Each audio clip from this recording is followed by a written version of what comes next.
this introductory video. Today I will be talking about ethical hacking, and I will also introduce you to the course itself.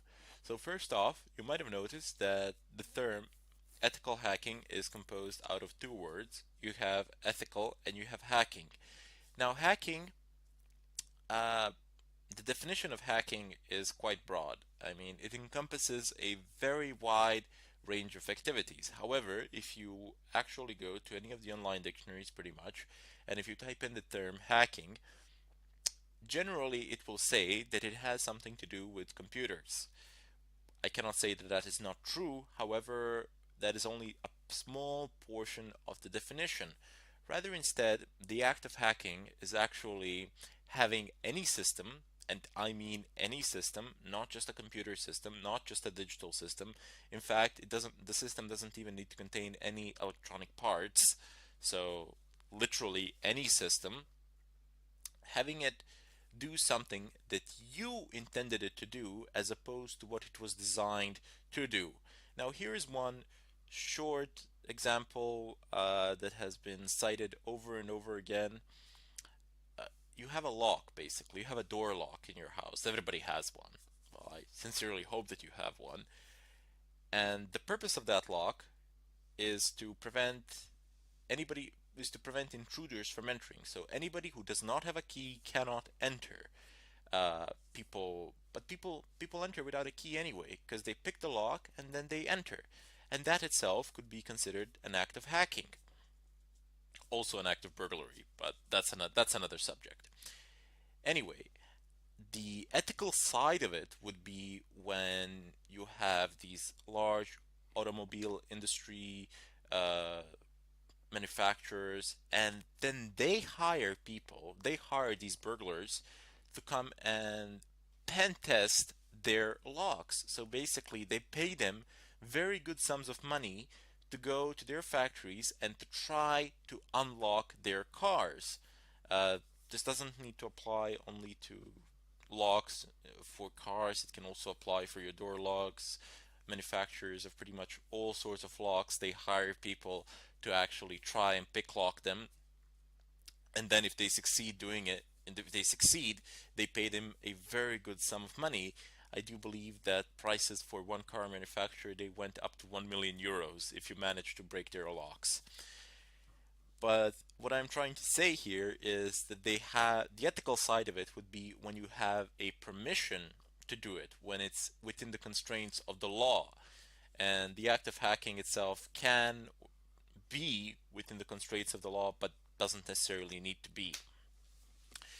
Anyway, we will not be focusing on those types of locks today, or during this course. During this course, I will teach you how to penetrate networks, how to exploit systems, how to break into computers, how to compromise routers, etc.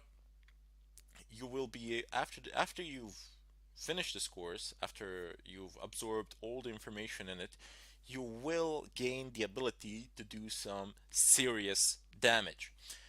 Now, because of that, I wish to give a disclaimer here. So first off, I do not encourage any sort of illegal activity. Furthermore, I strongly advise against it, and I am against it. So you do not have any legit need to do anything that is against the law with the knowledge that you're going to get during this course, because you're going to get some pretty good knowledge and you can abuse it very easily. It's not that difficult to abuse it. The opportunities are everywhere. They're endless because people tend to use insecure systems, or they use secure systems but they don't know how to operate or configure them, and then in turn those secure systems become insecure. But what I'm trying to tell you is there really is no need. I mean, if you want to do it for the money or something like that, you can make the same amount, if not more, in a perfectly legitimate way. People will pay you to actually test their networks and to see if you can find any vulnerabilities in them and then report them, perhaps even fix them. So However, if you do decide to do something against the law in any country, I am not responsible for it. That is what I want to say. I do not claim responsibility for it, as I have already stated that I am doing this for purely for educational purposes, and I do not advocate the use of this material for any sort of illegal purpose.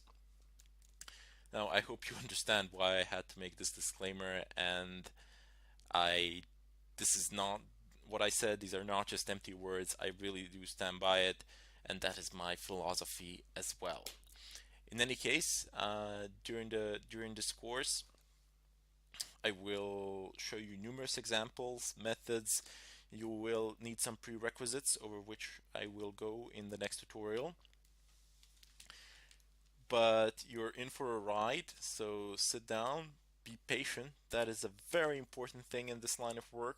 Patience, because everybody has, everybody out there, if you are looking at this tutorial now, if you've typed in the term ethical hacking, I'm guessing that you've seen I'm guessing at some point of time in your lives, like myself, you have seen a movie that involves some sort of hacking with computers, and you see this terminal and you just see them typing in something there, and it just basically works. It works within 5 minutes or something like that.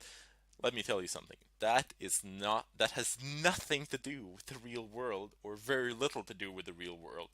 In the real world, people spend countless sleepless nights trying to do something, trying to obtain access, trying to bypass a password protected file or something of a kind in a server, trying to escalate privileges, trying to inject in a SQL injection or something of a kind.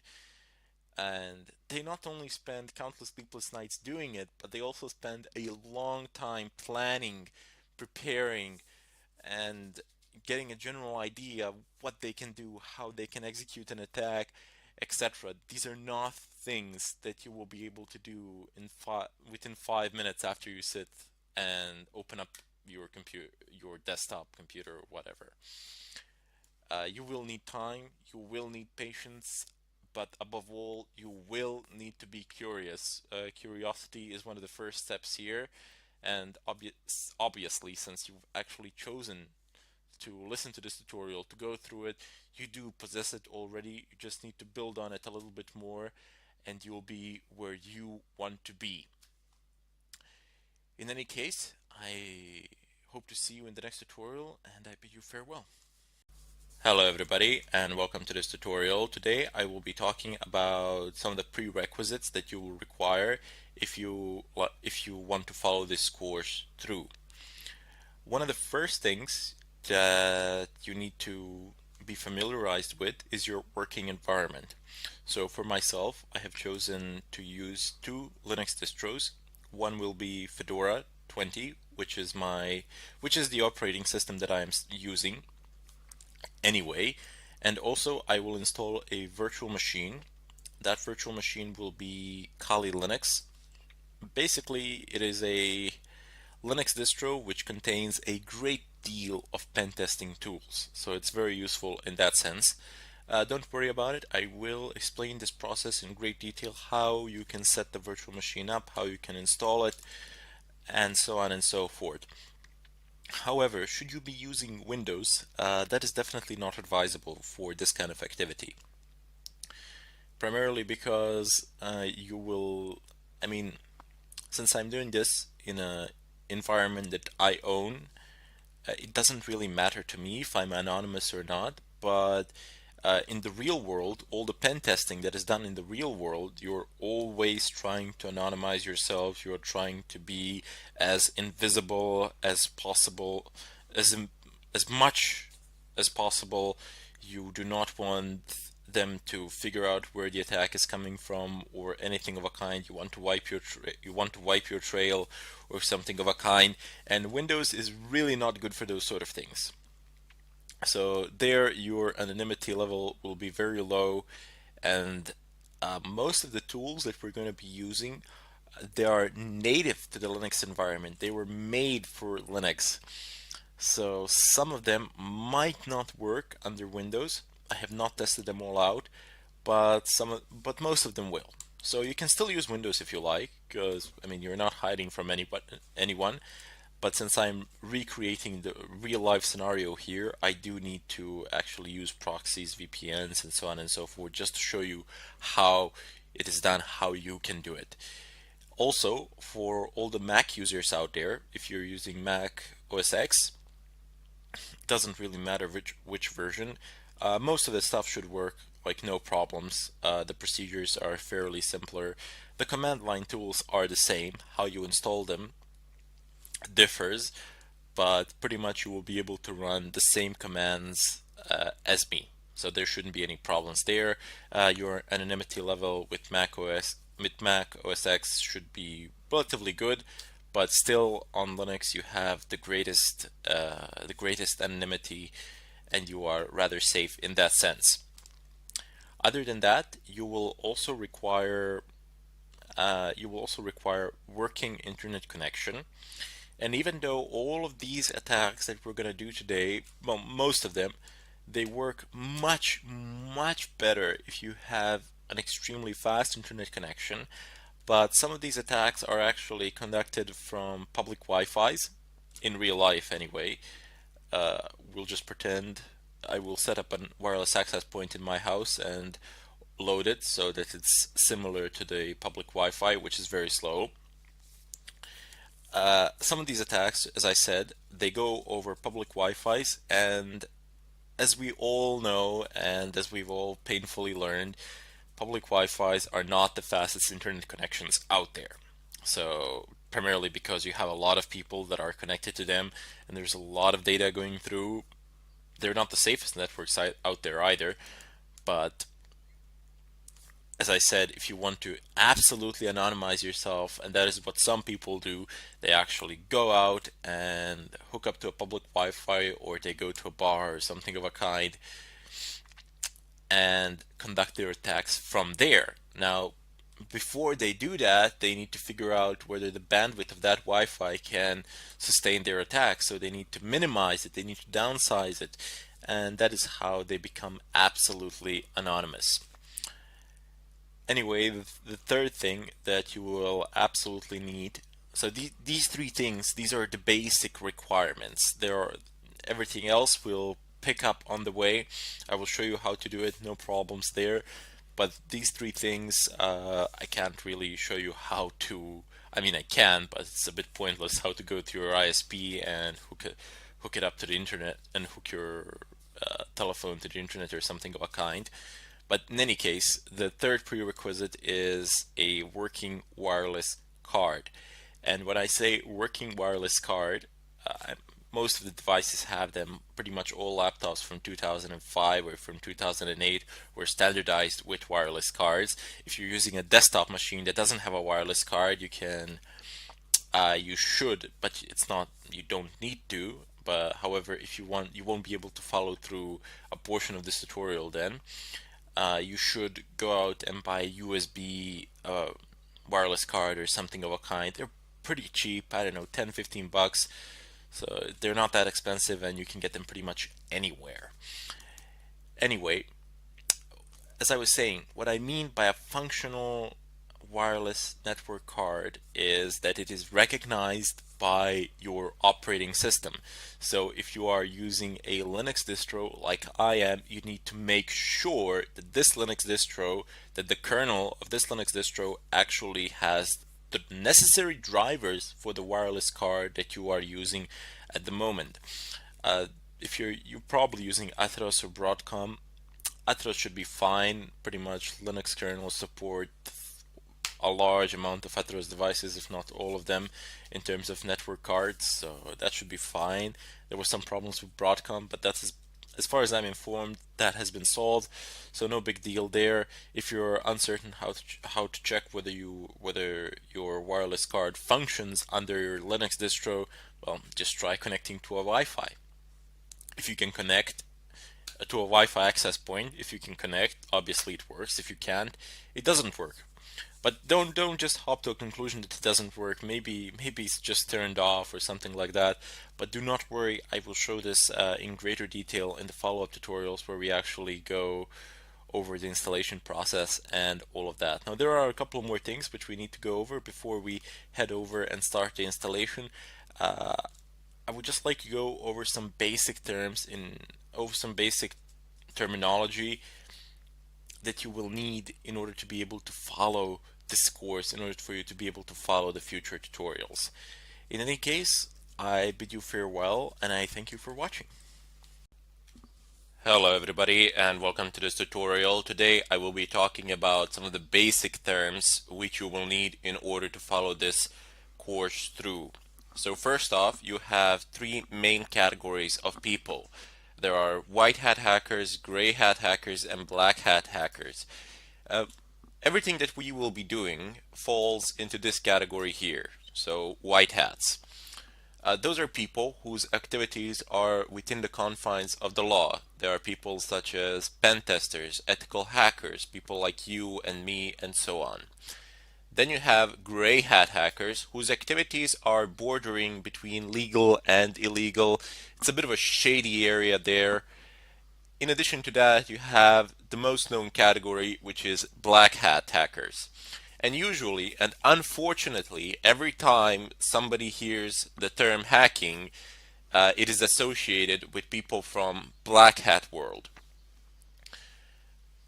There are people who conduct all sorts of illegal activities or conduct activities without any regard for the law and, I don't know, extract information from certain servers, credentials, your credit card information, take services down, usually to extract some sort of financial gain.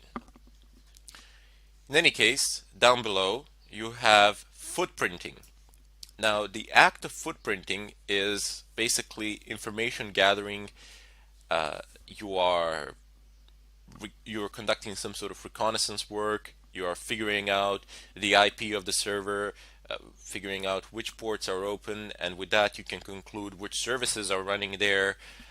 But it doesn't necessarily need to be confined to the digital world. The act of footprinting can also be when you go to the company itself. You just walk in. It doesn't necessarily need to be a company. It can be pretty much any building with the servers in it. And you have a look around. You try to gather some information there on site, or you go and you dig to their trash cans. Go behind the building, jump into those trash containers, and get some information from there. Also, people have been known to go onto parking lots to see who the employees are, who works there, all sorts of things. So this is just general information gathering in regards to your chosen target. It doesn't need to be confined to the digital world.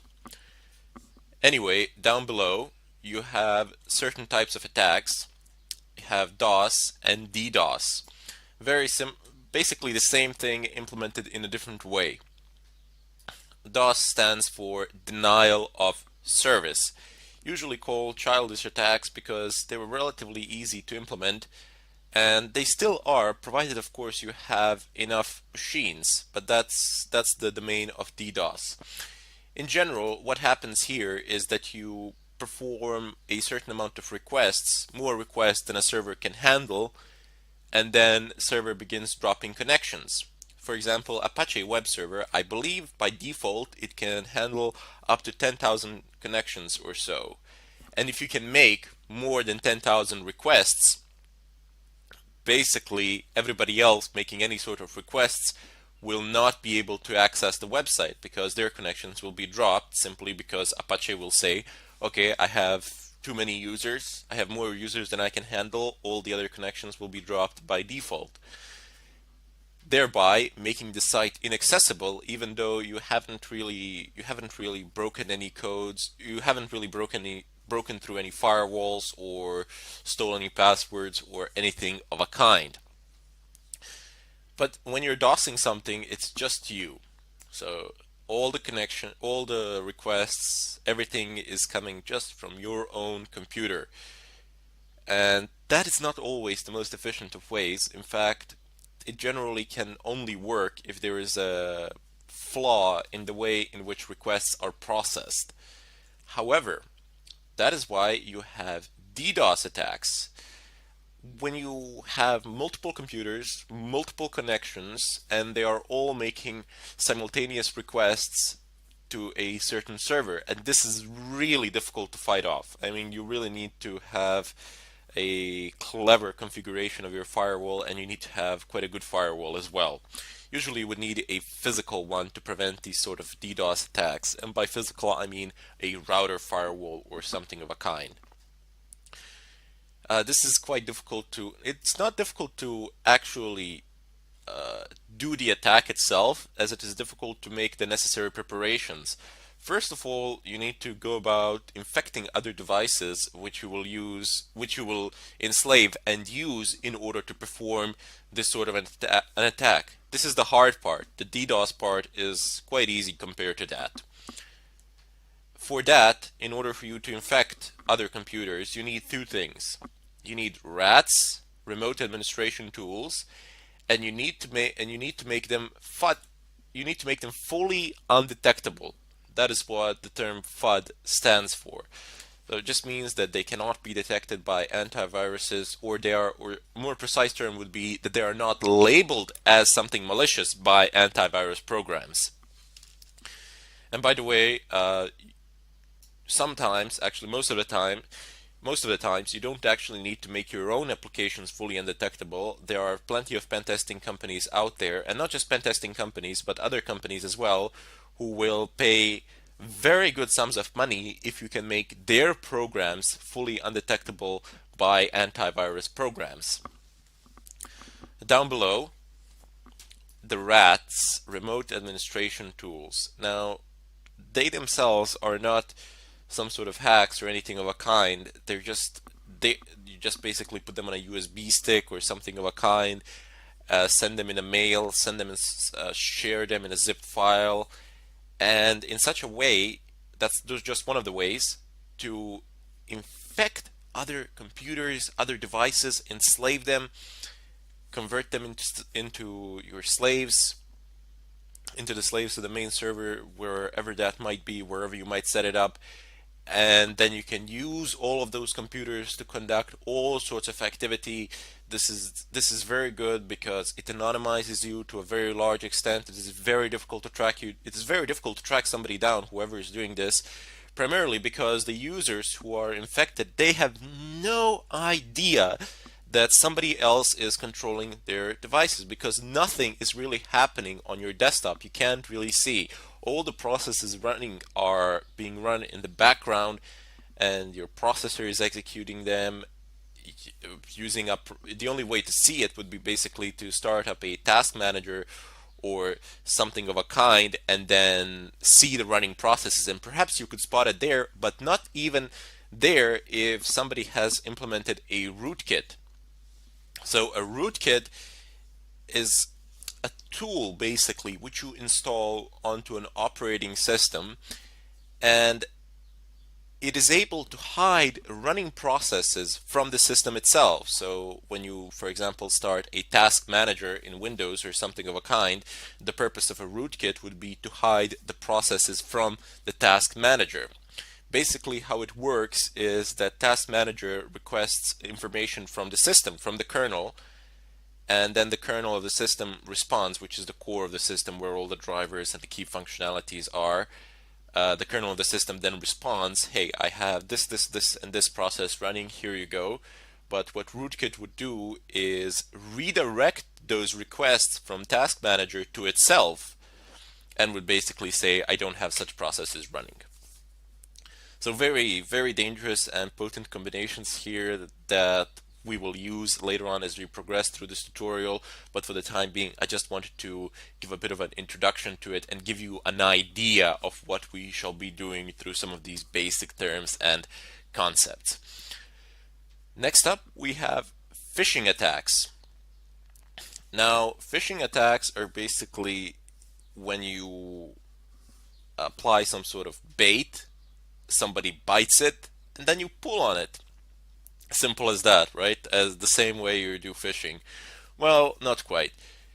Phishing attacks would be when you get I don't know, an email from someone, and there's a link in it. You click on it, and it throws you somewhere, I don't know, onto some website. It perhaps looks like something legit. It perhaps looks like a website that you are using or something of a kind, but it is not. And you pass in your credentials, and that can be a problem. But this is generally avoided today. This is not something that happens in such a way. Rather, instead, what happens these days is that the DNS servers get changed on your routers, and once that happens, all the requests that you make on your web browser get redirected. So for example, if you type in facebook.com, you're going to get a domain with facebook.com from some private DNS server, God knows where, whose MX records are altered, and they have been configured, for example, to make redirections to interpret, sorry, not redirections, but rather instead to interpret facebook.com to a certain IP address that does not belong to Facebook or anything like that. So you open up your Facebook, it looks exactly the same. There is no way to tell because in the upper left corner of the screen you have the domain name written. It's www.facebook.com, and basically provide in login credentials. Once you do that, they're gone. Somebody has them. One of the one of the ways to detect this, even though it's very, I mean, it's not hard, but nobody really pays any attention to it. In the upper left corner, you might check whether the protocol is HTTPS instead of HTTP. Because usually, if these kind of attacks are conducted, it's not going to be HTTPS, as that is a lot harder to implement. But if it is HTTPS, there really wouldn't be any legit way of figuring it out other than actually checking the keys, checking the certificates, and nobody actually does that. I mean, well, maybe not nobody, but 99% of users out there are not going to bother to go about conducting such checks. Anyway, I know it sounds a bit complex, but believe me, I will explain this in great details. I will give you several demonstrations, and by the end of this course, you will understand and know how to do this with great ease. It will not present a significant obstacle in your line of work. Excellent. Now that we have approximately half of these terms out of our way, I will continue to deal with them in the follow-up tutorial, and I sincerely hope to see you all there. Hello everybody, and welcome to this tutorial. Here I'm just gonna continue from where I left off in the previous one. If you have not seen the previous tutorial, I strongly urge you to do so, as the two are closely interrelated, so to say. Anyway, previously we've discussed some of these things such as DOS, rats, phishing, and so on and so forth. But here I want to go a step further and tell you about SQL injections, VPNs, proxies, stores, EPS keyloggers, and so on and so forth. You will see how all these things will play a role later on throughout the course. But for the time being, you have SQL injections, which simply passing SQL queries to HTTP requests. If they are not properly formatted by the PHP code on the server side, this can present a serious problem. And this is always one of the primary consideration of all the web developers out there. Later on I will demonstrate how you can use these, formulate them, and there is a large amount of websites that are vulnerable out there, primarily because the frameworks on which they're based are vulnerable as well. Next up, you have virtual private networks, so VPNs. These are ways of anonymizing yourselves. Basically, if you have a VPN provider somewhere, and if you want to anonymize yourself, you will route all their traffic through this VPN provider, and all the traffic between you and the VPN provider will be heavily encrypted. So any other server out there that is receiving requests from you, it is actually receiving them from VPN. There is no real way of detecting you or finding your physical location unless the VPN provider actually gives it up, which doesn't really happen if you pick a right one. Down below you have proxies. Now proxies are a less reliable way of staying anonymous, but you should always make it your uh, make it your common practice to use SOCKS 5 proxies. I will explain what these are. I will introduce them when we do proxy chains and when I explain to you how you can actually stay anonymous while conducting these sort of activities. You will realize that you can route your connection through several proxies, but very soon you will see as well that that doesn't always work. I mean, in the movies or something like that, you see people going through 10, 20 different proxies. In reality, that would be very, very difficult to implement, primarily because of internet speeds, because of the available bandwidth. Most of the free proxies out there are not very fast, and routing your connection through several of them will make it very difficult for you to do anything in a reasonable amount of time. There are of course paid proxies, but when you pay a proxy, you leave a digital footprint somewhere so you can be traced. Down below you have Tor. Now Tor is absolutely free, open source, and it is much faster than proxies. It's not faster than VPNs, but it is faster than proxies. It gives you an ability to torify your applications, which in essence means simply routing traffic through certain routes and using certain routers on the internet to actually, not just routers, but using certain devices on the internet for your packets, for your connection to go through. It can be slow from time to time. It is not 100% guarantee, but you will be anonymous to a very large extent if you are using Tor. There are ways of detecting you, but they are highly unlikely to happen. Like 99.99% of time, you will be almost 100% anonymous, which is a very good way of functioning. Also, you have the Tor browser, which allows you to access dark web or the hidden web, however you wish to call it. Basically, those are .onion websites, and they are not indexed by any of the search engines out there, and they cannot be accessed via regular internet browser from the regular internet browsing perspective. You cannot, I mean, if you open up Firefox and if you have your internet connection, and if you don't have your internet connection configured in a proper way to connect to a network or something of a kind, you will not be able to access any of the hidden webs or dark webs, website services, and so on and so forth. I will also show you how to access dark web and how to use it, as it has a vast amount of resources that are at your disposal, most of them free, some of them paid, and so on and so forth. Down below you have VPS. These are virtual private servers.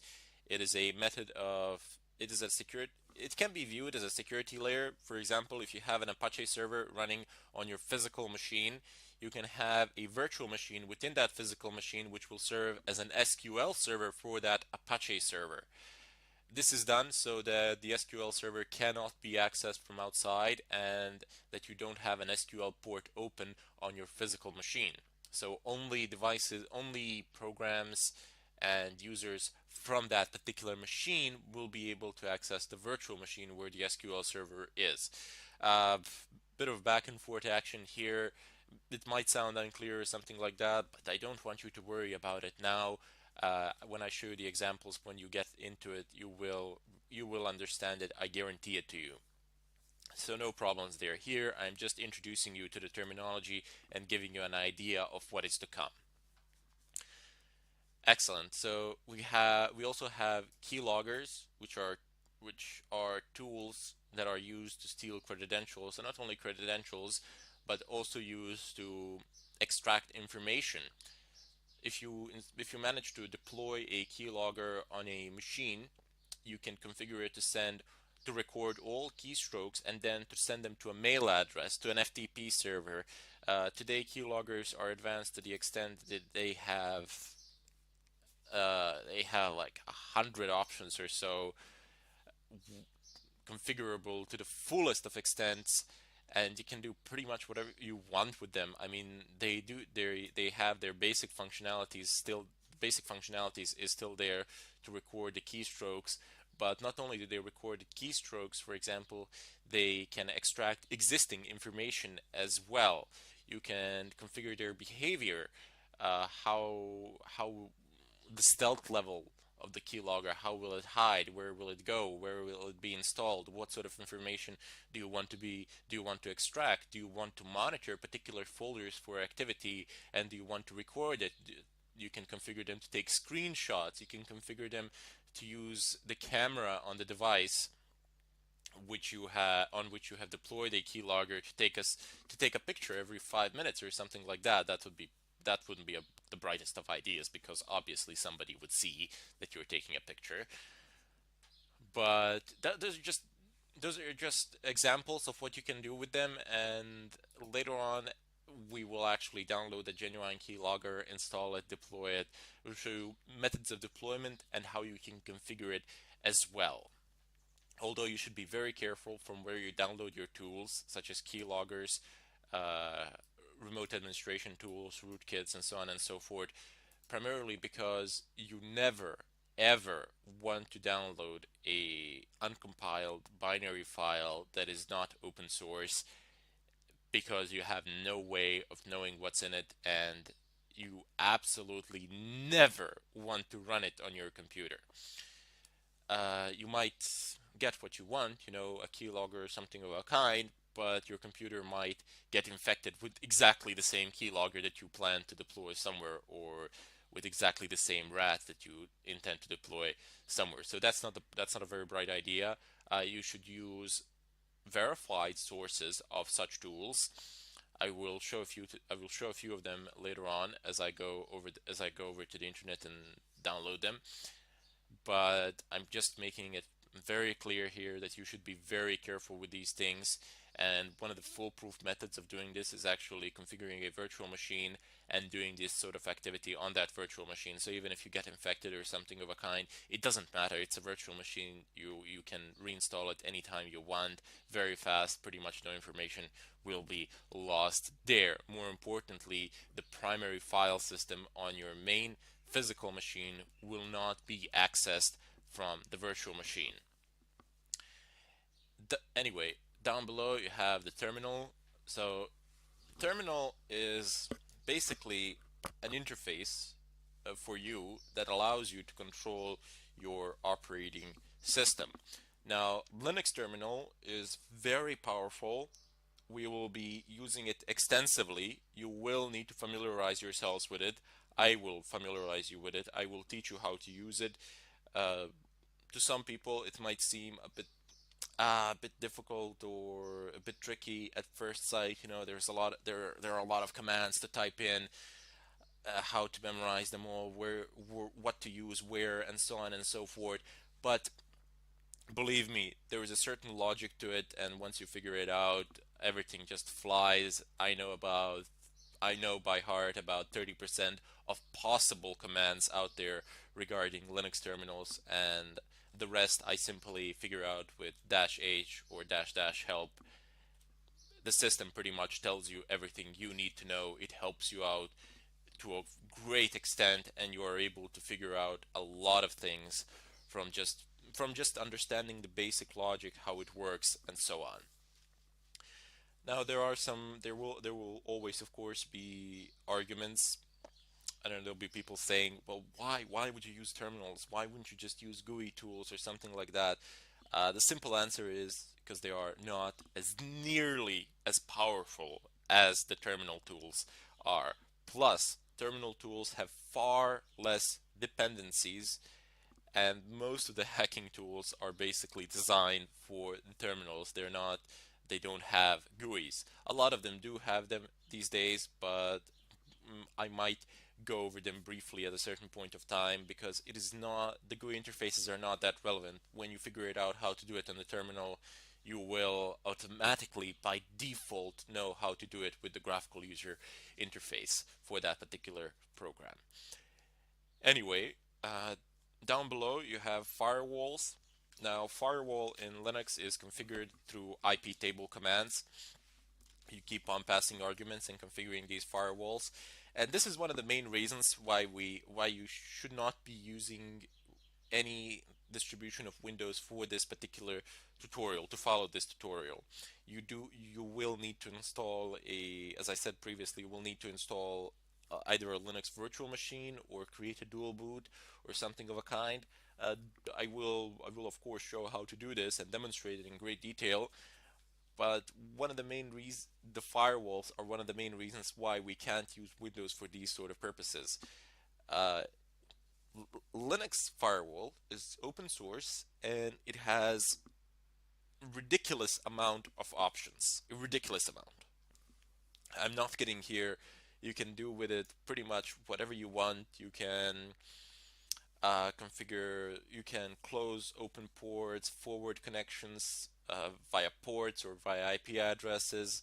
You can just forbid certain protocols on certain ports or forbid certain protocols for certain IP addresses, do all manner of forwarding and redirection and so on and so forth. This is all available for free with a Linux firewall. Whilst in Windows you will have some of these options, but most of them you won't unless you, for example, buy a certain package or something like that, which is not something that we really want to do here. We want to keep this budget friendly, and we want to have a powerful firewall which can do pretty much whatever we want it to do.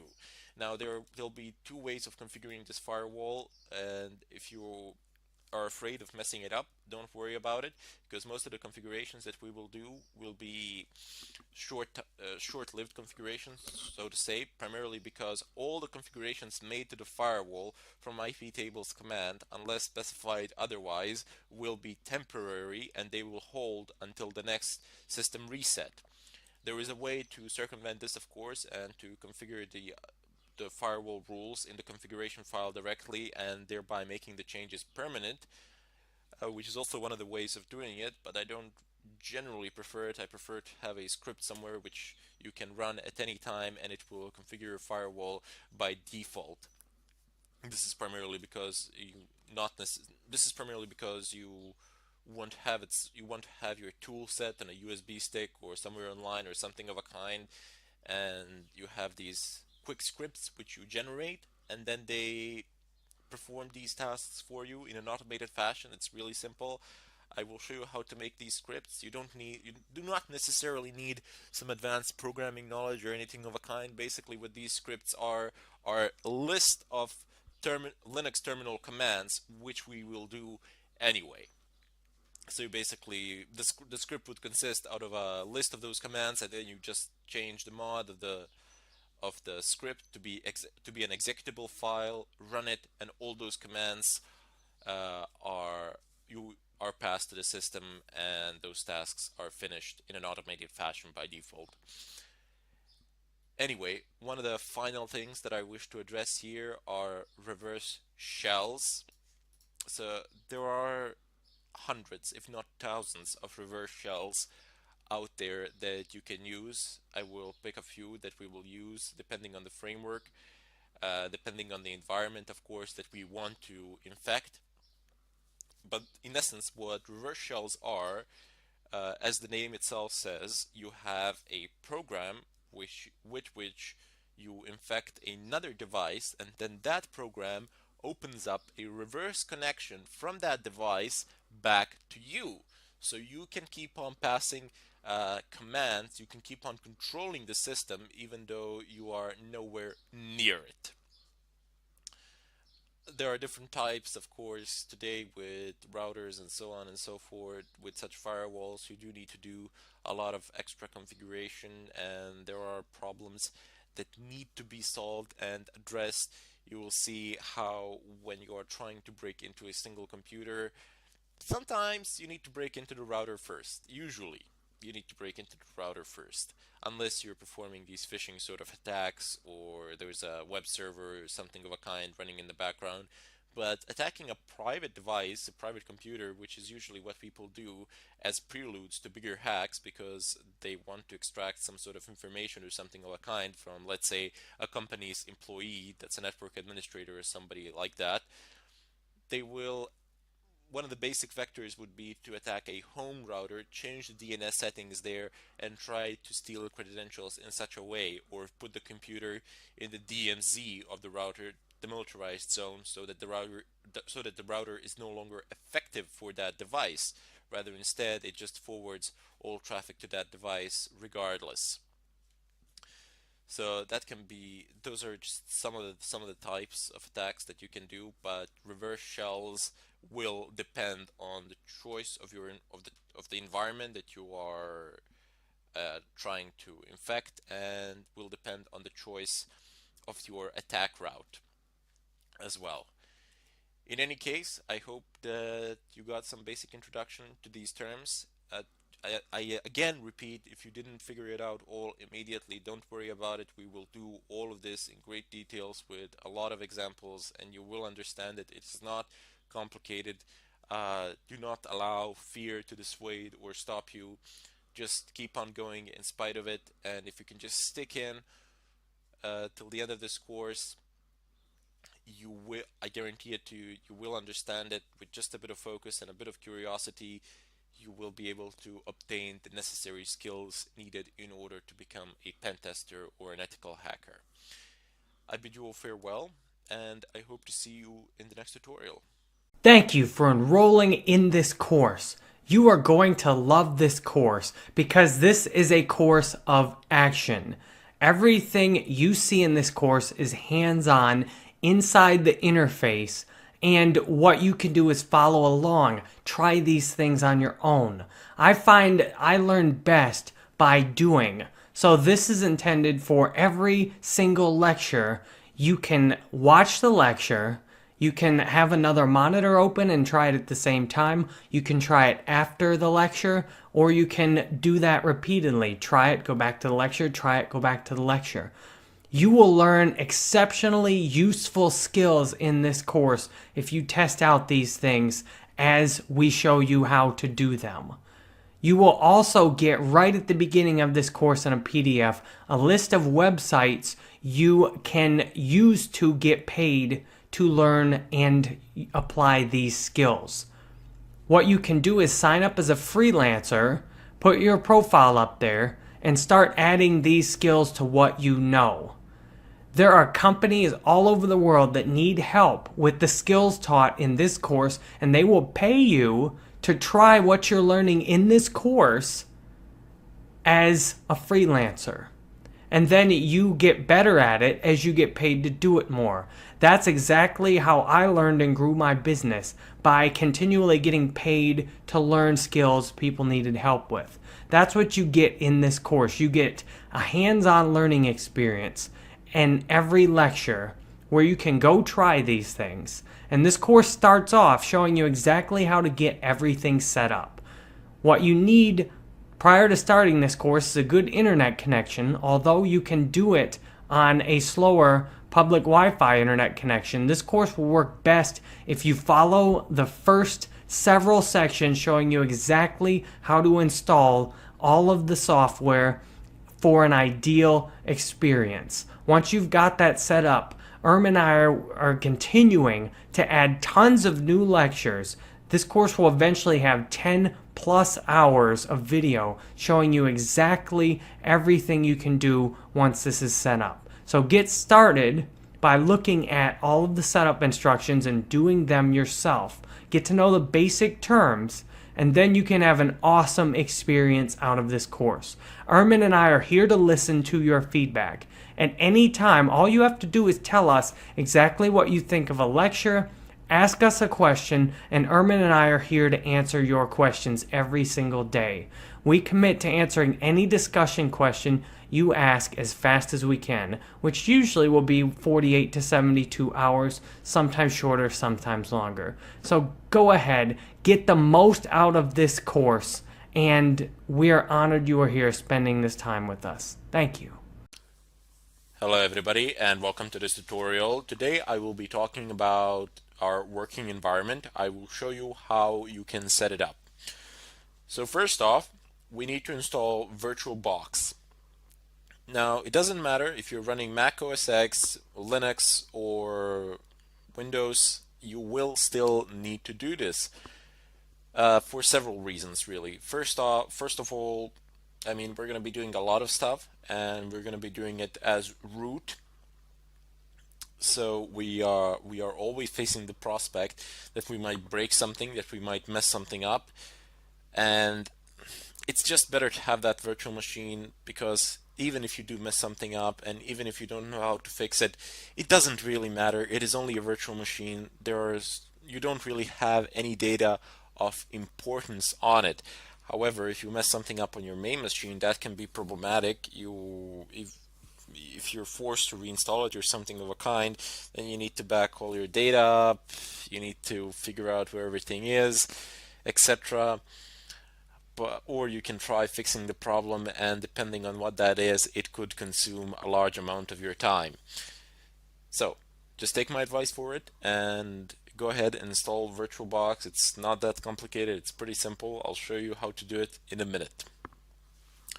There is another reason why we're installing a virtual machine, and that is safety. We're going to be downloading a lot of stuff from the net, and even though I will be using sites that I consider to be safe and that a lot of other people consider to be safe, it is always good to have that extra layer of protection.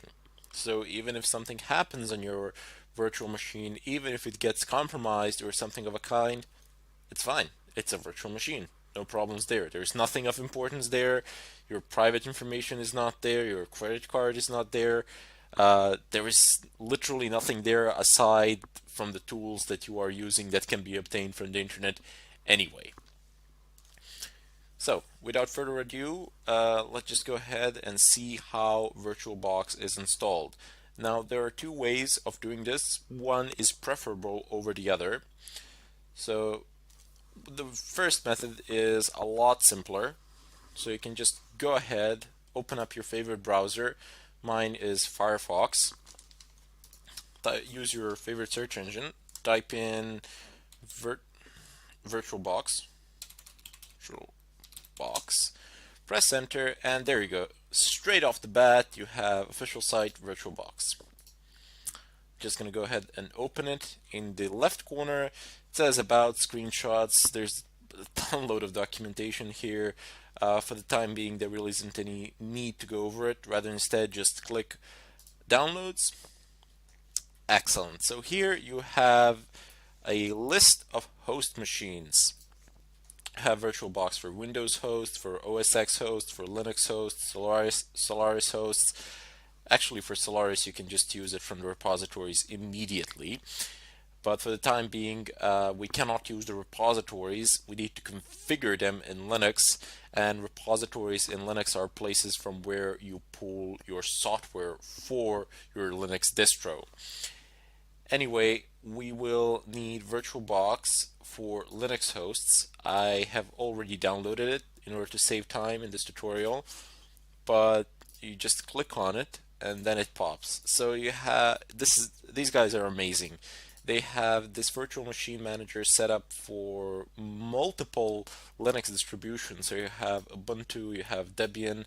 Not sure why they actually separated Ubuntu and Debian, but it doesn't really matter since Ubuntu is based on Debian. Pretty much everything that works in Debian will work on Ubuntu as well. You have OpenSUSE. Wow, we even have the Enterprise. But for the time being, I'm interested in Fedora. And even though Fedora 21 came out and it says here Fedora 18, that's perfectly fine. It's going to run no problems. Anyway, right next to it, you have i386 and AMD 64. What these markations mean?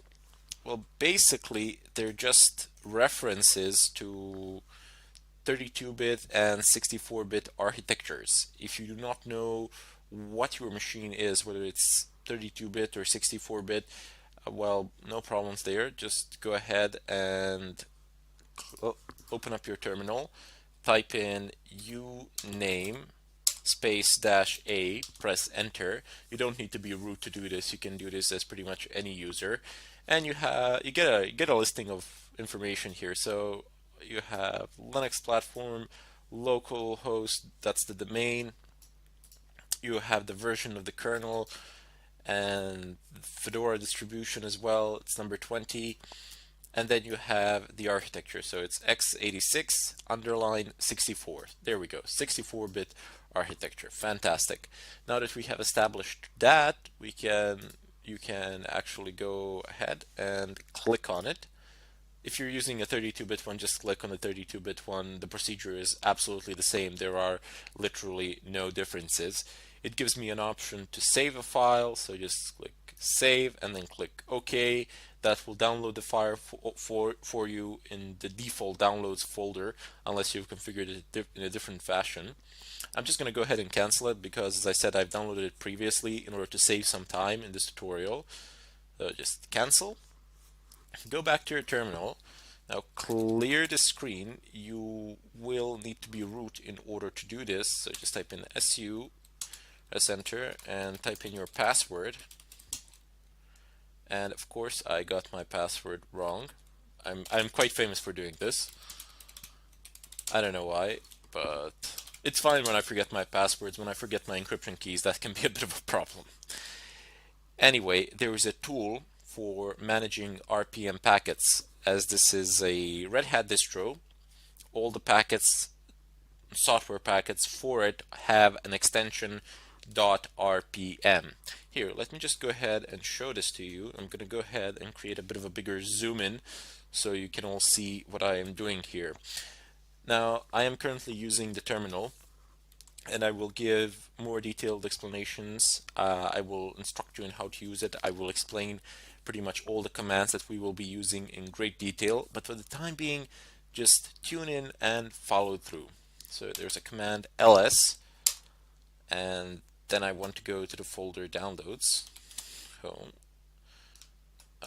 Chronic, that's me, that's the username, downloads, and oops, VirtualBox, there we go. Press enter. I'm just going to go ahead and clear the screen one more time. There we go. Got exactly the same thing, but a bit better looking. Anyway, you see this extension that I have marked. It says .rpm. Now, .rpm represents a type of packet that I stated previously that is meant specifically for certain Linux distributions such as Red Hat, Fedora, CentOS, and a few others. What you can do is use your default RPM software. So just type in RPM space -i. -i argument is for install, and then specify the path to your packet, to your package. So home, Chronic, downloads, VirtualBox, and press enter from here. Now again, this process is automated. There isn't much that you need to do here. Maybe press yes and that's it along the way, but in any case, this is not the method that you should be using. This is the method that I'm showing that you can use, but I wouldn't advise, as if you do install it like this, it tends to break with newer updates, so it can be a bit problematic. I'll show you another method in the next tutorial where you can actually use yum, which is the default packet manager, in order to install this packet and then update it accordingly. In any case, I bid you farewell, and I'll see you in the next tutorial where I'll pick this up. Hello everybody, and welcome to this tutorial. Today I will show you another more reliable way to install VirtualBox. If you are wondering why on earth did I show you the other way using the RPM, if we're not going to use it here, well, it's always good to have another option. Plus, the procedure is exactly the same if you're installing any other RPM package. So you just type in RPM-I, and then you just type in the name of the package that you have downloaded and that you wish to install. The procedure is exactly the same. I would recommend passing an H argument as well to give you a status bar, because if you just go ahead and type it in like this within the name of the package, it's going to install it no problems, of course, but the screen is just going to wait. Nothing is going to happen. You might think it's bugged or something like that during the installation procedure. Like this with H, there's a status bar that shows, so you know that something in the background is happening. But as I said, it's good to have another option. What we want to do today and now is actually install VirtualBox using the default packet manager called yum and pull the package from the repositories. Now, what are repositories? Repositories are places where software packages are stored for Linux distros, and then you can pull those packets, those software packets, from your Linux distro using the default packet manager. It's very simple, it's extremely easy, and it's one of those things that you will absolutely need to know how to do, because you'll be installing and uninstalling a lot of things during the course of your pen testing career, during the course of pretty much any pen testing exercise in general. So let me just demonstrate this to you. You type in yum and then you give it a command. First of all, you use yum to call your default packet manager, which is yum basically because I'm using Fedora, but if I was using some sort of a Debian distro, it could be aptitude, or it could be apt-get, and some other distros have their own packet managers, but we're not going to get into those now. Later on, I will show you what Kali Linux is using. That is the Linux distro that we will be using in order to conduct some of the pen testing exercises. So first off, you type in yum, as I said, and then type in search, which is you're basically telling yum what to do. You want it to search for something, so you just type in search. It's pretty much exactly the same as English language. You just kind of need to figure out the logic of it. And then you want to search for an approximate name of the package that you want. So perhaps you don't know the full name or something like that. Don't worry about it. Just type in a portion of the name. It will suffice. And pretty much everything that contains that portion of the name will be displayed. So we know what we want. It's virtual box, and you might think that this is the full name of the package, but no, it is not. Soon you will see. And there you go.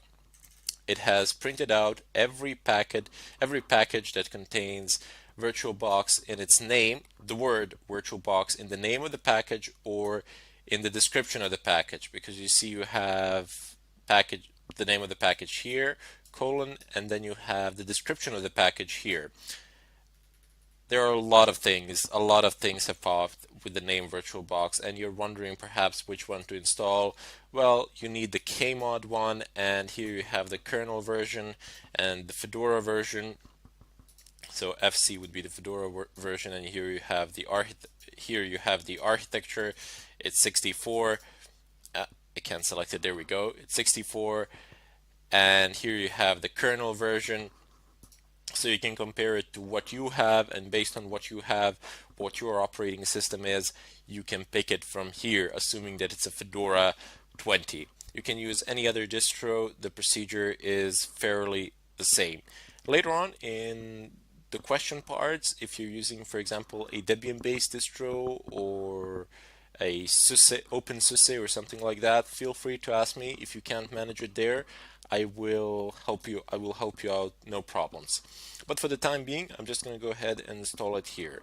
Let me just go ahead and clear the screen. In order to install the package, you need to type yum install, and then you need to go ahead and type the name of your package, which would be the last one for me anyway. This one. Oops, here we go. The name is a bit long, so I'm just going to go ahead and copy it. But you see, there is one fundamental problem here. The VirtualBox package is not found in the default repositories of Fedora. And that is a bit of a problem, primarily because none of these commands would actually work if I did not previously import RPM Fusion repositories. RPM Fusion is simply the name for a certain type of repositories containing certain types of packets. So I have imported those repositories, and now I can pull information and packages from them. If I did not do that previously, I would not have been able to do any of these things. Yum search VirtualBox would yield no results of whatsoever. I would get a blank screen. I would get like a message here saying that no packages were found that matched this particular name, and then just a blank screen. That's it. So that can be problematic. In order to solve that problem, you need to go ahead and open up your favorite browser. I already have this website opened. To save a bit of time, it says rpmfusion.org /configuration, but here let me just go ahead and search for it. So type into any search engine RPM Fusion, it's gonna pop, do not worry. So it's rpmfusion.org. Click on the website, open it up, and here you're gonna get instructions immediately. It's a very simplistic website. There isn't any tinkering that you need to think about or some advanced configuration, nothing of a kind. It just says for users and says enable RPM Fusion on your system. Click OK. Not OK, just click on the link, and there you go. You get a listing here, you get a listing of downloads. It says free and non-free. And don't be intimidated with this non-free. You do not need to pay for anything. It is non-free for redistributable software that is not open source software as defined by Fedora licensing guidelines. So this non-free does not refer to money. You do not need to pay anything here. I cannot make that any clearer. It simply refers that the software is not open source software as defined by Fedora licensing guidelines. So it might actually be open source, but it just doesn't fit within the boundaries of Fedora licensing guidelines. Anyway, that part is not that interesting to you. Down below, the thing that you need to know here is that non-free is actually free in terms of money, but non-free in terms of source code. Anyway, as I said, that's not really that important for you anyway at the moment. Down here you have actually RPM packages. Remember from the previous tutorial, I've showed you the extension .rpm. When you download a package, we could actually download one of these. Actually, I would download the first one and then install it using my RPM software. Just type in RPM space -I, and then I would, there we go, I just clicked on it. Then I would pass this file name as an argument as well, and it would install it no problems as well. But I don't really want to do that at the moment. I want to show you a different way of doing it. If you're wondering why it is being repeated twice, this is for free and this is for non-free. Excellent. What we want is the command line setup using RPM. It says here Fedora 14 to the most current. So mine is 20. It's going to work there, no problems as well. So you have this very long command, and you don't really need to know what every single portion of this command is or what it does. Basic sum total, it imports a repository into your system that you are going to use later on. They have given this command so you can do it from one tap. Basically, you don't need to go about doing things or anything of a kind. You basically just copy, paste this, and run it.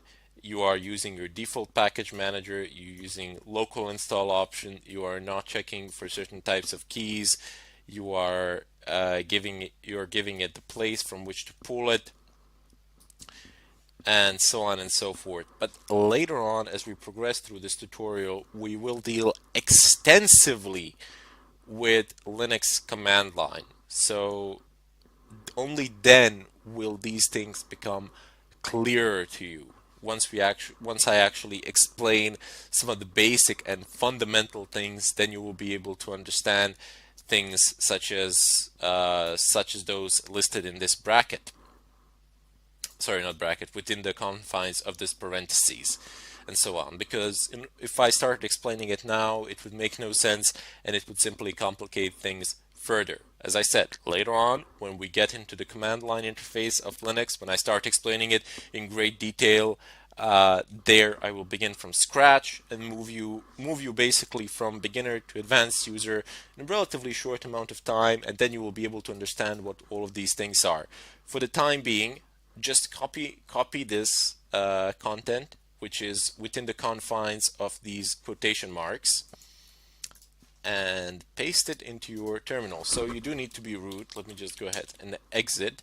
I am no longer root, as you can see. I am now my regular user, Chronic. Just type in SU, type in your password, and paste this. Press enter. Okay, obviously it won't install here because I already have it installed. Yeah, it says nothing to do of whatsoever. But on your system where you do not have RPM Fusion installed, this would just fly as well. This would just pass, no problems, and you would successfully have installed RPM Fusion on your system as well. So clear. Anyway, I just wanted to show you something else that I neglected to show you a moment ago. This command that we've ran, it actually installs free and non-free repositories. If you just take a closer look to what I am highlighting at the moment, this is the free, so it says http download1.rpmfusion.org/free/fedora/rpmfusion free release. And down below you have the second address, again download.rpmfusion.org, and it says non-free. So I'm highlighting the entire thing here. Let me just zoom it in a bit more so everybody can see. And there you go. You have two completely, well, they're not completely different addresses, but they are definitely different addresses referring to different types of repositories. Anyway, now you can go back to your terminal. Do not log out of root. Stay root because you will need root privileges in order to do this. Type in yum search once again VirtualBox. Press enter. Take the last one or whatever one suits your current kernel. You check the current kernel by typing in uname-a, and here you go. So it's 3.18.7.100, 3.18.7.100, FC20, FC20, and then you have the architecture listed here as well. So clear the screen, type in yum install, paste the name of the package, press space -y, and if you have this command, just press enter and it will install. It will run through. I've already installed VirtualBox to save some time as well. You will have it up and running on your system, and after you've installed it, do not forget to type in yum update as well. So let the system just run through the updates, so you would make sure that you have the latest version, that you have everything up to date and running. In any case, that would be it for this tutorial. In the next one, I will start VirtualBox up, explaining some of its features, and hopefully through the follow-up tutorials, I will start installing an operating system within my virtual machine, within my virtual environment, and we'll see how that process goes. Thank you for watching, and I hope to see you in the next tutorial. Hello everybody, and welcome to this tutorial. Today I will go ahead and download Kali Linux and demonstrate the installation procedure as well within a virtual environment. So first off, go ahead and open up your browser, type in Kali Linux, press enter, navigate over to their website. So it's www.kali.org. It's HTTPS, don't forget to check that. Go ahead and navigate over to downloads. Let me just go ahead and zoom in here. Excellent. So here you have images. So it says Kali Linux 64-bit. You can have a direct ISO download of an ISO file, or you can go over to the torrents and download it from there. Now, Kali Linux, due to the amount of tools that it has and that come pre-installed, is fairly massive for a Linux distro. I mean, it's 3 gigabytes, which is huge. Yeah, that the download of 3 gigabytes, it's not just gonna fly like that. Well, maybe it will. I don't know what sort of a connection do you have, but for the sake of this tutorial, I have downloaded it prior to this, so we don't have to go over through that procedure here of basically waiting for the download itself to happen. Or what you want to do, in case you didn't do it, you can just go ahead and click on ISO, click here save, click OK, and the download procedure will begin. It will be displayed here in the upper right corner. So you see it reports an hour and 20 minutes. I'm just going to go ahead and stop that because I don't want that happening. And then you have the torrent version as well. So you just click on torrents, save file, open up what is displayed here, and it should open up transmission at some point of time. It's a bit late. Let me just go ahead and try that again. Yep, there we go. So it has a few files marked here. You can just go ahead and click open, and it's gonna start the download process. This might be a bit of a faster option depending on the status of seeders, but it's really up to you. You can't really go wrong, especially if you have a faster internet connection. It will not matter that much to you. Let me just go ahead and close the browser. Now I need to go ahead and navigate over to my start menu and type in VirtualBox. Virtual, and as soon as you start typing, it gives you a list of options. So just go ahead and pick this one. You might want to pin it to a taskbar or something like that, like I have pinned it to my left panel. Open up VirtualBox. Excellent. So I have a few machines set up here. You can see I have like 1, 2, 3, 4, 5. I have 5 virtual machines set up. I can't run them all at the same time because, well, maybe I could if I reduce the amount of resources that I allot to each one of them, but I will not do that now. For the time being, I want to install a brand new Kali Linux. Before I can do that, I need to do a bit of a configuration. So first off, before the installation procedure starts or anything of a kind, I need to create a new environment in which this machine will be installed. So go ahead and click on New. Type in whatever name you wish. I'm just going to type in Kali, so I know that it's a Kali Linux because I have a lot of other virtual machines here, but you can name it whatever you want. The choice is entirely up to you. Type, it's obviously not Microsoft Windows, it's Linux, and it's not Ubuntu 64, but since it's based on Debian, I suppose I can type in Debian 64-bit here. Not sure if they have Kali, probably not. There we go, they do not have it. It doesn't matter. If you type in version Debian 64-bit, this is gonna work, no problems. Just click next, that's it. Here you will allot the amount of RAM that you wanted to have. Now it's not RAM intensive, it should work fine as it is by default, but I just have a habit of allotting it above 1 gigabyte. But for the sake of this tutorial, I will allot it to 2 gigabytes of RAM, primarily because we will be working with some of the programs that can be demanding and that can be resource intensive. So I want to do this, but don't worry about it if you've given it too much RAM or too little RAM. You can always change this later on. This is very flexible. That's the beauty of VirtualBox. That's why I like it so much. You can change these at any point of time if you've deemed that you need the resources elsewhere, or that you have more resources that you can allot here. So just click next. Just go ahead and click create. Create a virtual hard drive now. That is the drive that this machine will be using, and just use this one, VDI VirtualBox. That's the hard drive file type. Click next. Dynamically allocated, that's very important.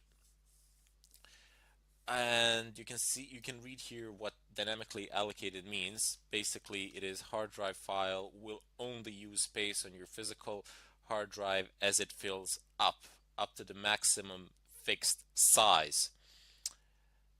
And click next. Here you will allot the drive space. Now I have a lot of drive space, so I'm just gonna go ahead and allot like maybe 120 gigs. That's gonna be more than enough for this undertaking. Since I do have a lot of drive space on my laptop, I don't really care, but if you don't have enough drive space or something like that, you can go ahead and allot it 50 gigabytes or something like that. Should work fine, no problems. 120 is more than I need, way more. So just go ahead and click create. That's it. Now we have our Kali. Now we have our environment under the name Kali set up. There is just one more thing that we need to do. We need to configure the boot order for this machine, and maybe not the boot order, but rather instead the location of the ISO file which it will pull.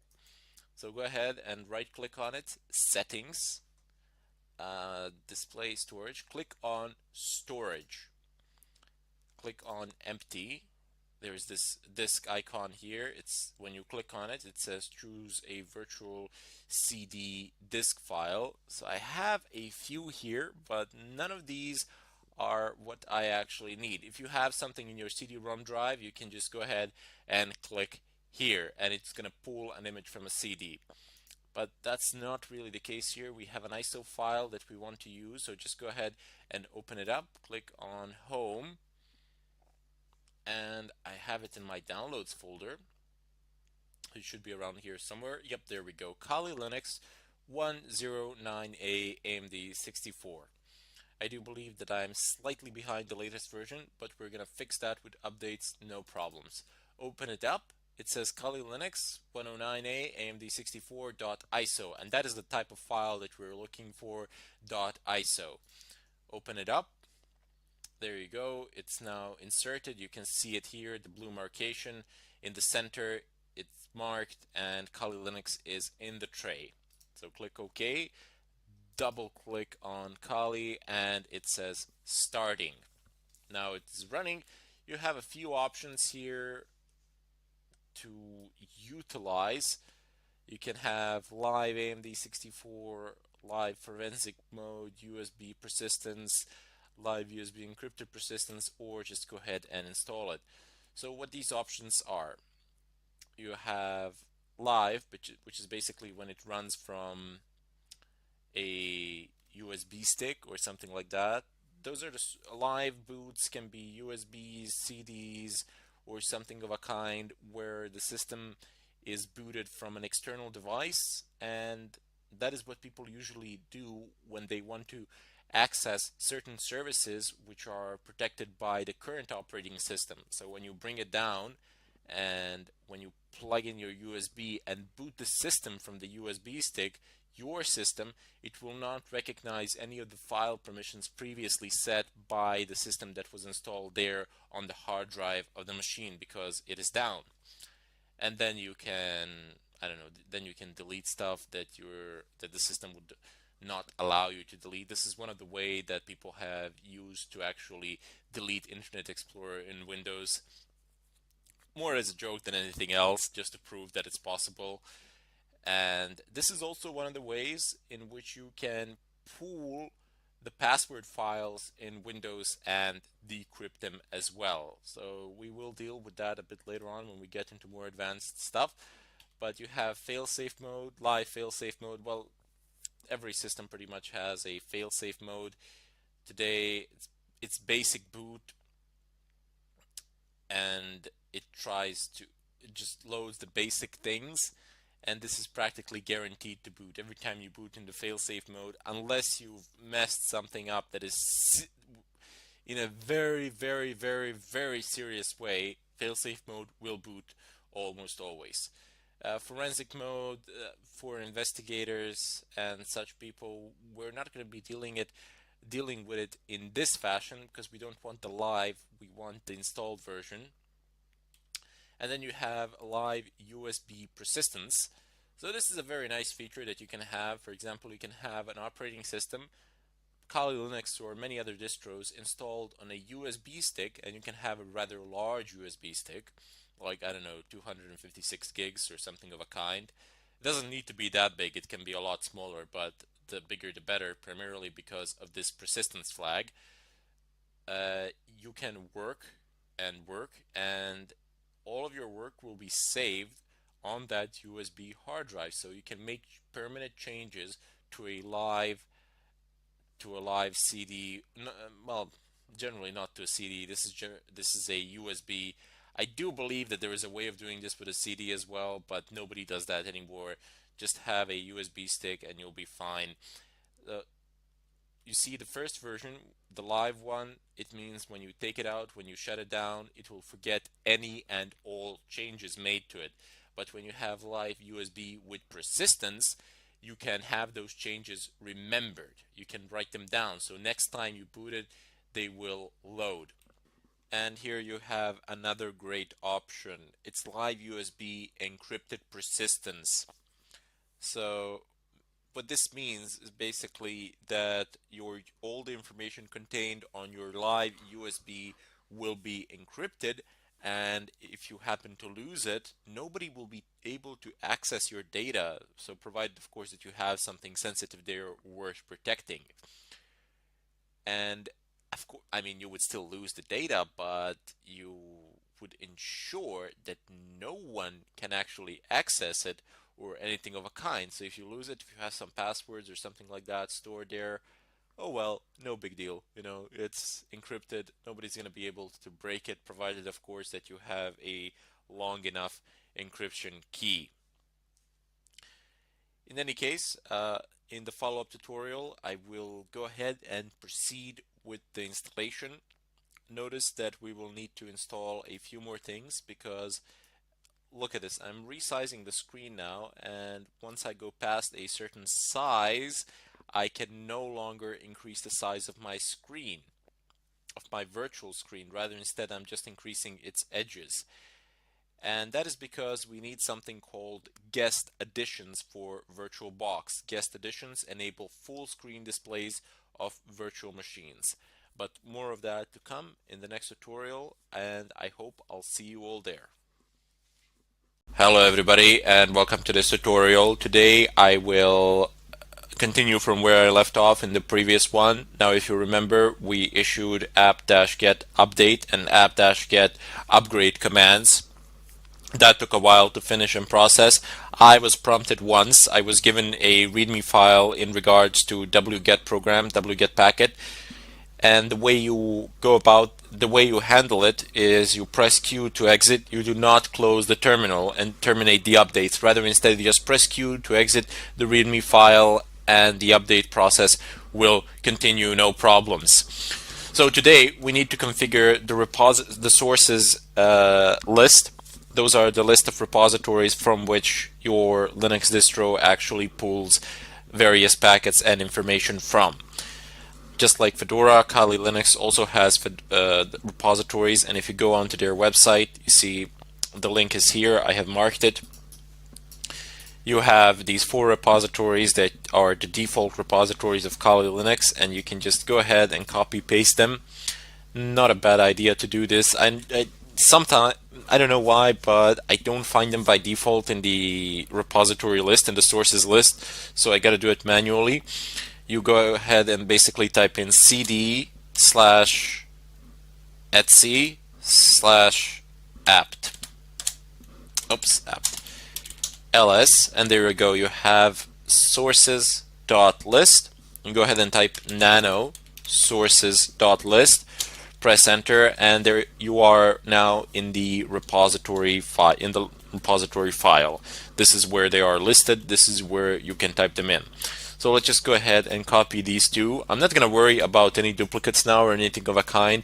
Duplicate repositories are not going to break anything, so no worries. The system is smart enough to realize that for itself. So I'm just going to go ahead and copy the 4 of these. Later on, if we want, we can sort this out and remove the duplicates or something of a kind, but for the time being, it doesn't matter. It's not going to break anything. Just copy all 4 of them, press Ctrl-O, enter, Ctrl-X to exit, and there you go. So once again, Ctrl-O to save a file. So press Ctrl-O, enter, and then Ctrl-X to exit. Excellent. Now that we got that sorted out, we need to clear the screen, and even though we've actually placed our repositories there, it doesn't matter. The system will still not be able to pick anything up from them until we actually perform the following. So we need to do apt-get the space update. So we're not upgrading the system, we're just updating the repository lists. This should go through relatively fast, and at the end it is most likely going to report duplicates, but that is fine, that is okay, there is no problem there. If you're wondering why are we doing this, well, we do need these repositories in order to install the necessary headers for Kali Linux kernel, which we will need in order to install VirtualBox guest editions to get full screen functionality. Because if we continue to work like this in this smaller screen, it wouldn't be good, trust me. Primarily because we're going to be doing a lot of things, we're going to need a lot of windows that are open, and that can present problems. So there you go. It's not an error, it's a W, so it's a warning. It says duplicate sources list, duplicate sources list, duplicate sources list. No big deal there. We can correct these problems later on if we wish, but for the time being there is no need. Let me just go ahead and clear the screen. And now what I want to do is install 2 more packages which will allow me to actually install and run VirtualBox guest editions. So I have a pre-built command here for you that I'm going to run. It goes like this basically. You have apt-get. You're calling the packet manager, you're telling it to do an update, but since we already did a few updates, I don't actually need that portion of the command. I'm just going to go ahead and use apt-get install-y, and then I have dkms. That's one package, and then I have another package, because you can specify a lot of packages here, as many as you like pretty much. And then I have Linux headers dash, and what this here is, this is a variable. This $sign. This is some sort of variable, a string, and whatever this command uname space dash r outputs, it will be stored into this variable and it will be added to this text line here. So let me just show you. I have uname-r that I ran here on my terminal, and what I got was the kernel version and the system architecture 62, 64, or 32-bit. I'm just going to go ahead and press enter. There is nothing to do as I have previously installed them. I didn't want to waste time during the tutorial, but this command is going to fly without any problems, especially because you have -y argument. You're basically saying to your packet manager, if you have any questions for me, just answer them all with yes. So that went just fine. The install process, I'm just going to go ahead and run apt-get upgrade. You want to make sure that this happens after the installation. I already did it, but just doing a bit of a show here. And it says that 2 of them are not upgraded. It says Metasploit and Metasploit framework, but it says that the packages have been kept back, so this is being done for a valid reason.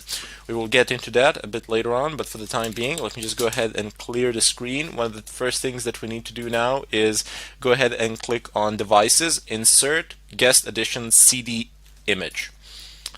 And yep, there we go. It popped. This is a warning that Kali Linux issues and that many other Linux type operating systems issue. If you have content that is on a CD or a USB or something like that, and if it's configured to run automatically, the system will block it and then it will ask you for a permission.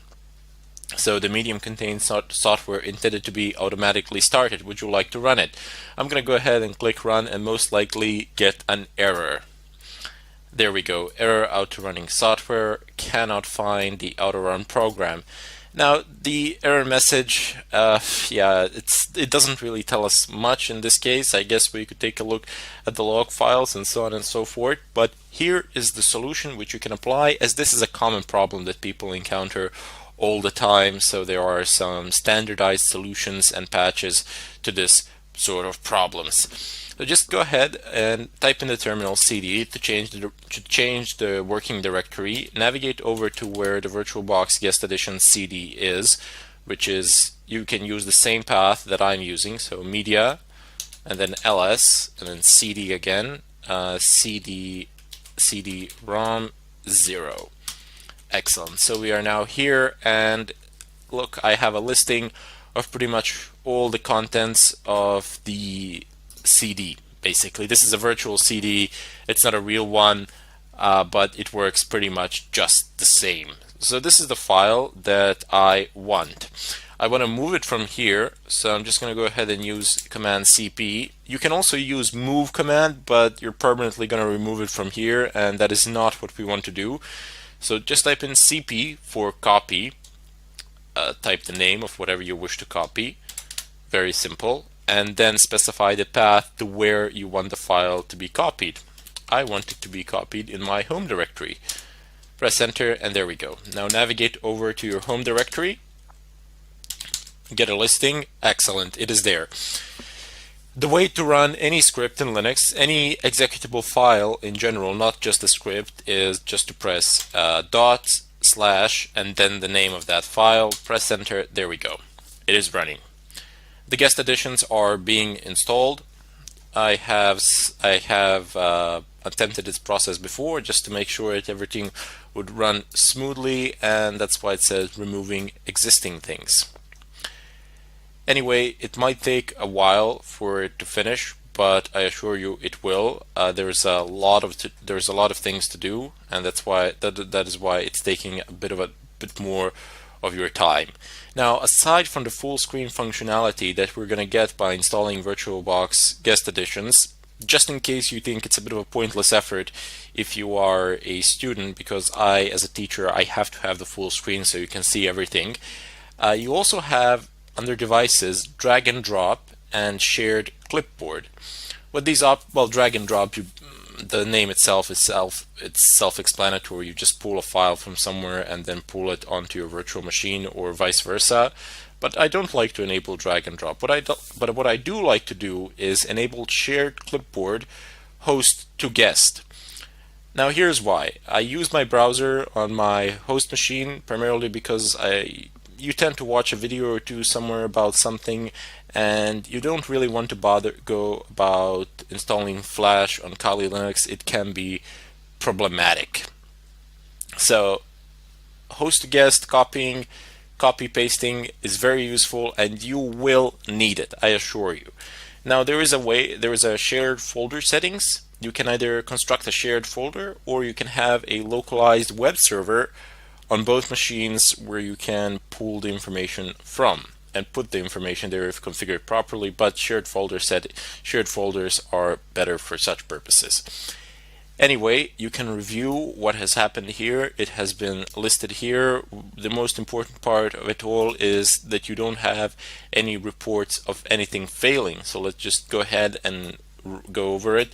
So all good here, guest addition, no failures here, none here, copying additional install modules, installing them, done.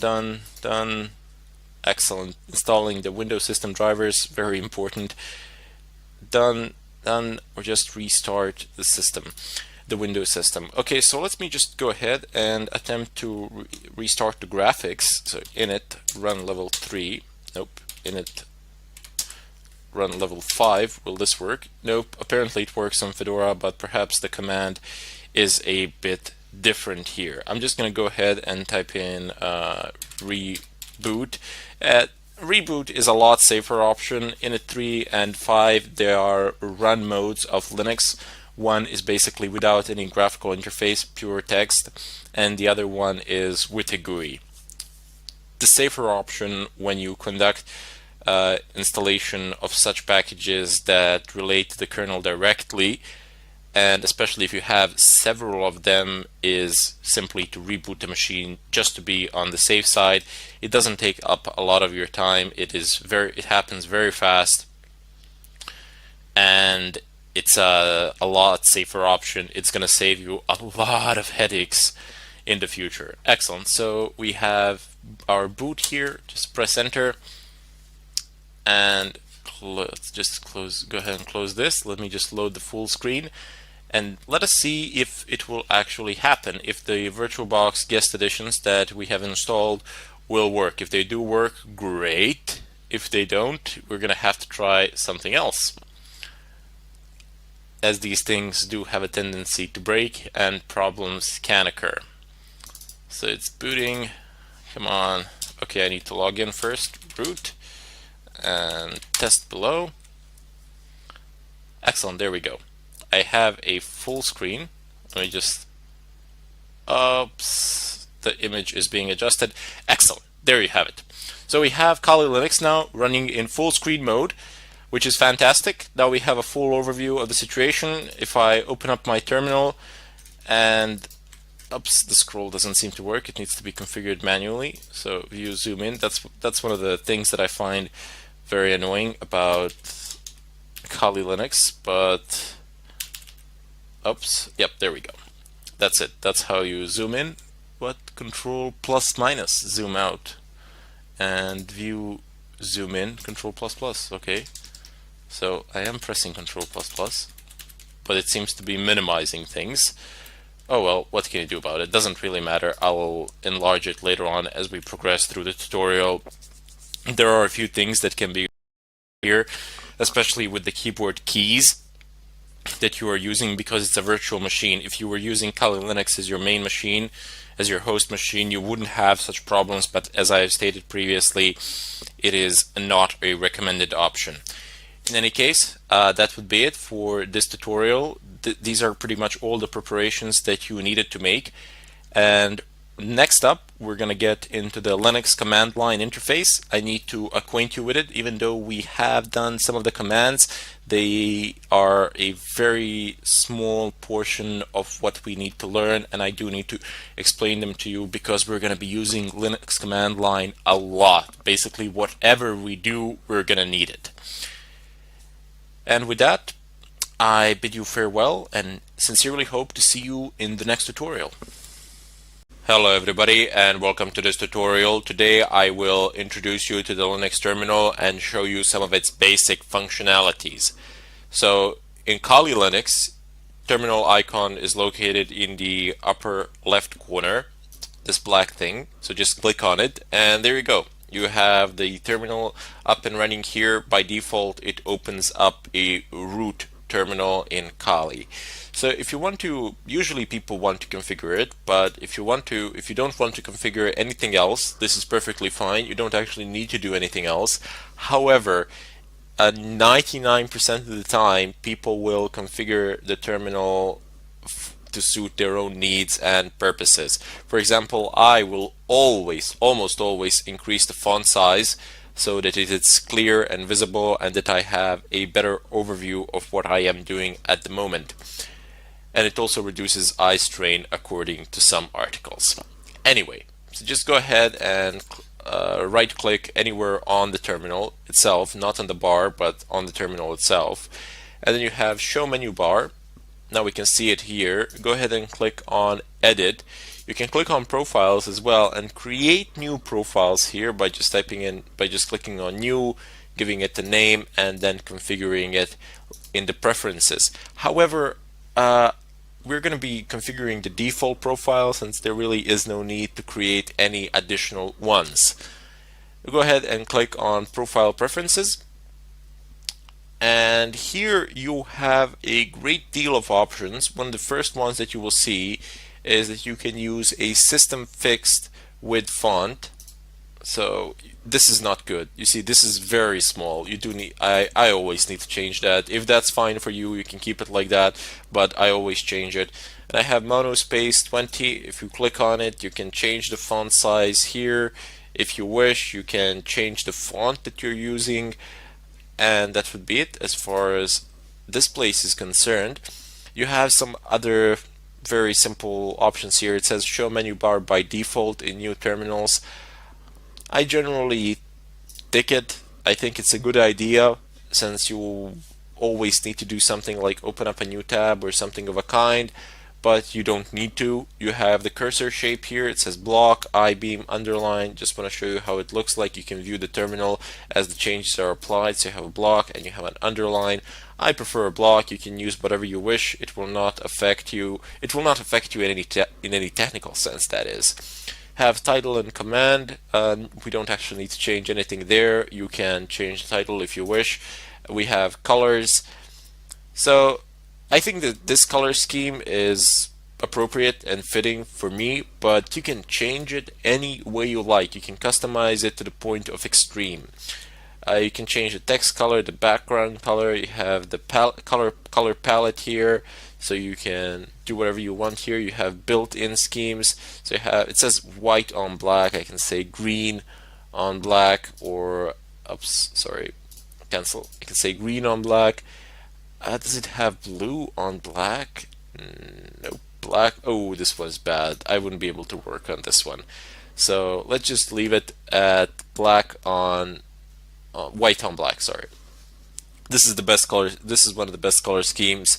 I use personally I use on Fedora blue on black, but I'm just gonna leave it as it is here. No need to actually change anything. Now in background, you have three features here basically. You have solid color like this one here that you are seeing, and you can choose a background image. You can download anything you want from the internet pretty much. You can configure it to be transparent or image background. And also you have the ability to have a fully transparent background. And if you click on transparent background, it's pretty much the same as having a background image, except in this case, excellent, I'm just going to configure it to transparency levels, and that's pretty good. Except in this case, your background image will be your desktop image pretty much, depending on where your terminal is. In scrolling, there's an important feature here. It's scroll back. So you don't want to have 512 lines. You want to go ahead and click on unlimited, unless you're severely limited in terms of RAM and unless you're typing in a large amount of commands or something of a kind. But in any case, it's better to have unlimited, especially in not only in environments such as these, but rather instead in cases such as these. You don't need to do anything here in terms of compatibility. I'm just going to go ahead and close this, and I have selected a transparent background. And you see this only works for a desktop image. It doesn't actually show icons or anything of a kind. If I open up my web browser, it's not going to show it in the background. It's still going to keep the desktop background image, so the desktop wallpaper, should you wish to call it so. There's a slight delay when it goes about in the update, but it's fine. Doesn't bother us in the slightest bit. Maybe I will change this later on during the tutorial, see how I like it, but I just wanted to give you an option so you can do whatever you want with it. In any case, you can go ahead and click on File and Open Tab. I'm just going to go ahead and open myself 4 tabs, 3 new ones and one that I already had. So here you can switch in between them. It's very nice. There are no complications. For example, if I press open up a new terminal, I gotta click here and then I gotta click here, and usually you're gonna have, I'm just gonna show you what it's like to have 4 of them. So yeah, this is not actually manageable, especially because you don't know what you are doing on which terminal. People sometimes split their screens into terminals. I sometimes do that. It's very nice, but we will deal with that a bit later on when we get into some serious stuff, when we actually need multiple terminals. But tabbing these terminals, it's very nice, primarily because you can actually see what you're doing on each one of them in the header. See, these things that I'm selecting, that I'm clicking on now, they are headers of the terminal, or so you can call them. And if I, for example, in this terminal, I'm going to go ahead and say I want you to go into home, change directory to home, change the working directory, that is. And if I change it here to var, and if I change it here to var logs, and if I want to go here to TMP folder. Excellent. So on each of these tabs, in their headers, I can see where I am. So this one, it's home. This one, it's TMP. I don't need to click on it to know. This one is log. So I can know what I'm doing in every particular terminal. And even though you can have a program running or something like that, it's still going to write it out in the header, and you're going to get some extra information there. It's very nice, very useful, and it's going to help you out a lot as we progress through this course and as we get into more complicated stuff. Anyway, I just want to introduce you to the Linux terminal. We have done some work with it before during the installation of VirtualBox and VirtualBox guest editions. But basically there, I've just given you the command and you're gonna basically just rewrite it or copy paste it. And that's going to be it. But here I will, in the follow-up tutorial actually, I will start explaining the fundamental Linux terminal commands, the most common ones, the basic ones, and there you will be able to see the logic of things and how this Linux terminal works and functions, because once you actually learn that, it gives you a huge amount of power. All the power of an operating system rests on its terminal because it's a direct interface to the kernel of the system, and it's a lot faster than the graphical interface. Now, one more keynote that I would like to make here. Once I teach you how to use the Linux terminal and once you get into habit of typing in commands, you can use them for a wide variety of purposes. You not necessarily need to use these things for pen testing or something like that. You can use these commands for network administration, or you can use them in order to troubleshoot problems with the system, and so on and so forth. So you get a far wider spectrum of options in terms of jobs or something of a kind, as opposed to just learning something that you can only use for pen testing and nothing else. In any case, I bid you farewell, and I hope to see you in the next tutorial. Hello everybody, and welcome to this tutorial. Today I will go over a few basic commands which you will need in order to follow this course through. Now, these basic commands they're used in order to navigate within the terminal or through the file system, to figure out where you are at the moment, to copy things, move things, get listings of files, folders, see the contents, remove them, change the ownership of files, or change the modes of files. You will see shortly what I mean. So first off, we have cd, which is change directory. So if I just type in cd /home, I am going to navigate over to my home directory. CD stands for change directory. As I said before, you are literally changing your working directory. If you type in cd /, you will always go one step back.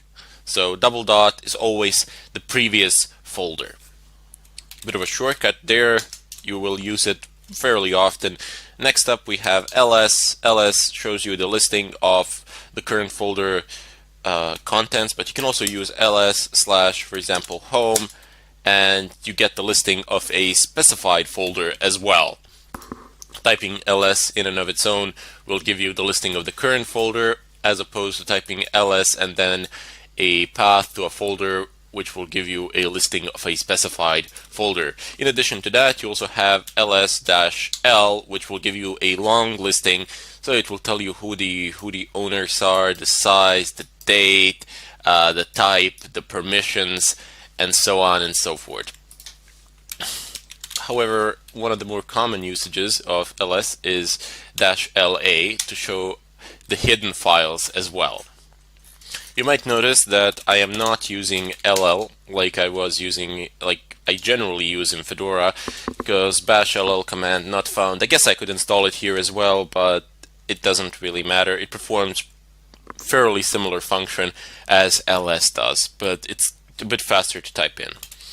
So I'm just going to go ahead and clear this. Next up is pwd, which prints working directory, and you might find this a bit confusing, but / in all Linux, Unix-like system, it simply refers to the root directory, to the beginning, to the root directory.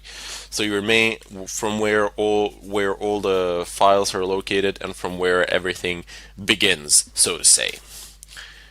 But let me just make it a bit clearer. I'm going to navigate over to home and then do pwd. You can see that I am in home at the moment. So print working directory does exactly what the name itself says. It prints your current working directory. Next up, we have our cp command, which we already have used in order to copy VirtualBox guest editions from one place to another. Fairly simple. You type in cp path let's not do it like that. Let's do a real example. So if I, for example, go ahead and type in cp vbox guest editions Linux edition, sorry, .run, and if I, let's say, want to copy it to somewhere, let's say that I wish to copy it to var. I will delete it, of course, and I'll show you how to do that as well, but it's fairly simple. And if I want, like, well, I don't want recursion, I just want a verbosity. There you go. So cp vbox, you specify what you want to copy and where you want to copy it to. Keep in mind that you could have actually typed in here a folder, a full path to this VirtualBox guest editions.run. You didn't actually need to be in the home directory. And this -v option gives us this. So it tells us what was copied where. Very useful option. Let me just show you what would happen if I didn't have that. Oops, just like this. Nothing. There's no output or anything of a kind. Now this is fairly simple when you have one very small file and you don't really care, but when you have a large file, let's say 20 gigabytes or so, and you are copying it, you're just going to have a blank screen below. Nothing will be happening. You will not be able to figure out that whether the copying process is going on or whether it has actually crashed, bugged, or something of a kind. So just pass a -v option, which is always useful to have, simply because the machine actually tells you what it is doing. Now you might have noticed that all of these commands, more or less, they have their own arguments which can be passed to them in order to modify what the command does. You can view a listing of these arguments. You do not need to memorize them all. So just let's take an example of cp. I'm going to --help. So this is a universal way of getting help on a particular subject within the terminal. You type in the command space --help. Press enter and you get a listing of possibilities. So I know it looks a bit messy and a bit difficult to see, but you don't actually need to look at all of these things here. You just scroll upwards and there you go. You can see all the arguments. They are listed clearly here. You have the argument here, and then you have an explanation of what that argument does. For the time being, you're not going to be able to memorize all of these, but over the time, as you practice more and more, and as you start doing, and as you start actually using these commands, you will be remembering more and more and more and more without actually wishing it. Basically, you'll be caching the information, so to say. Anyway, over here in the upper part of this help menu, you get usage. So in usage, you get the format or the syntax of the command. So basically, cp, you pass an option, and then you specify your source and destination. Very simple, no problems there. This is universal for all of the commands. You can always use the help menu. However, in addition to the help menu, you also have man pages. So if I type in man, and I'm gonna use a command pwd, man pages on pwd basically give me a download of information. You can see, okay, obviously it gives you the name, it's called synopsis here, but basically the syntax of the command. You get a full description of what the command does, full description of the arguments. You even get the author who actually wrote it, some notes, copyright, and some references to something else as well. This is a very short man page because pwd is a very short command and a very basic command. But for example, if I was to type in man grep, you can see that the man page is a lot bigger as I'm just scrolling down, and it seems to be on end. Grep is a multi-purpose command which I will show to you in a moment, but I just wanted to show the difference between a basic and a more complex command.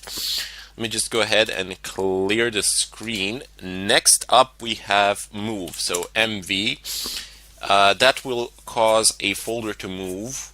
This is how you rename folders to, or files. So let's just go ahead and navigate over to var, where I have actually copied this file. ls. Excellent. So if I say move VBox guest edition, Linux editions, I can move it either to some different folder under some different name, or I can just rename it within my current folder. So if I just type it in, I don't know, let's go random is not so random. I'm just gonna rename it to that and say .run. You can put whatever extension you want. Of course, it won't function the same, but I'm just showing you the way of renaming a file. And if I do ls again, you see that that vbox linux editions.run has been successfully renamed to random is not so random.run. I can also do this. I can, for example, move random is not so random to my home directory, and if I do ls and then specify a path to my home directory and press enter, you can see that I have actually moved it here. But unlike the copy command, it doesn't retain the original within where the destination, wherever the source might have been. So once you move it, it's gone from the source folder. However, it's going to appear in the destination one. Also, a tricky way when you delete something with move, when you move something over something else, it's so difficult to recover, if not impossible. Also, be very careful with deleting files in Linux, because once you delete them from the terminal, you will not be able to recover them, basically. There are some complex procedures that might give you the fraction of what you wanted to recover, but if you remove it from the terminal, it's very, very, very difficult. It's not like Windows or something of a kind. When you delete something in Windows, you can always recover it. Basically, you didn't even delete it, nonetheless something else. You just don't see it. But here, when you delete something, it's gone permanently. So take great caution, take great care, but don't be afraid. I mean, over a certain period of time, these things become second nature to you, and you will take it into consideration without even thinking about it. So let's just go ahead and clear the screen. Next up, we have cat. Now, cat gives us. Well, let me show you what cat does. So, oops, I cannot cat the random. Because it is not there, of course. So let's just navigate over to home and let's cat random is not so random. And you see what it does. It actually shows you the listing of, this is a bit of a longer file. So it shows you all the entire contents of that file, whatever that might be. This content is not pretty at all. You can't basically read it like this, but doesn't matter. Let's just create another file, and I'm just gonna cat it. So Nano is my favorite text editor from the terminal. You will need to learn how to use terminal text editors, because primarily you don't want to be switching back and forth between GUI text editors and working on something in a terminal. It's extremely time consuming, and plus here on Kali Linux you can actually edit things with root. However, if you are, for example, using some other distribution or something of a kind, most of the GUI text editors you will not be able to run them as root. You will get an error message. So that can be a bit problematic. That's why you should always learn how to use text editors that are terminal text editors. So just type in nano and type in the name of the file that you wish to create. So for example, I'm just going to go ahead and type in test. This is going to be a test file. No need to give it any extensions or anything of a kind. And there we go. Now we are in the nano text editor. So here I can, for example, write some text. Some random text goes here.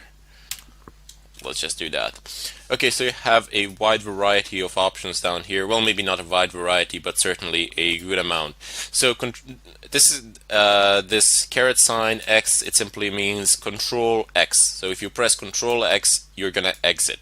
Control O, write out, that's basically save. You don't need this. Where is basically the way to search things. So Control V, search, and no, let's say random. Press enter, and there you go. It's gonna point to random. It's going to find it, no problems. Previous page, you don't need that. Next page, you're not gonna be that engaged with it. So cut text is also very nice because it allows you to actually remove large portions of text at a relatively fast rate. So if I just say Control K, it's going to remove the current line where the cursor is, not what you have selected with your mouse, just so you know. Let me just bring that back. And I'm just going to go ahead and continue talking about this in part 2 in the follow-up tutorial. Until then, I bid you farewell. Hello everybody, and welcome to part 2 of this tutorial. And now let's go ahead and save the file. So press Ctrl O to output to the file.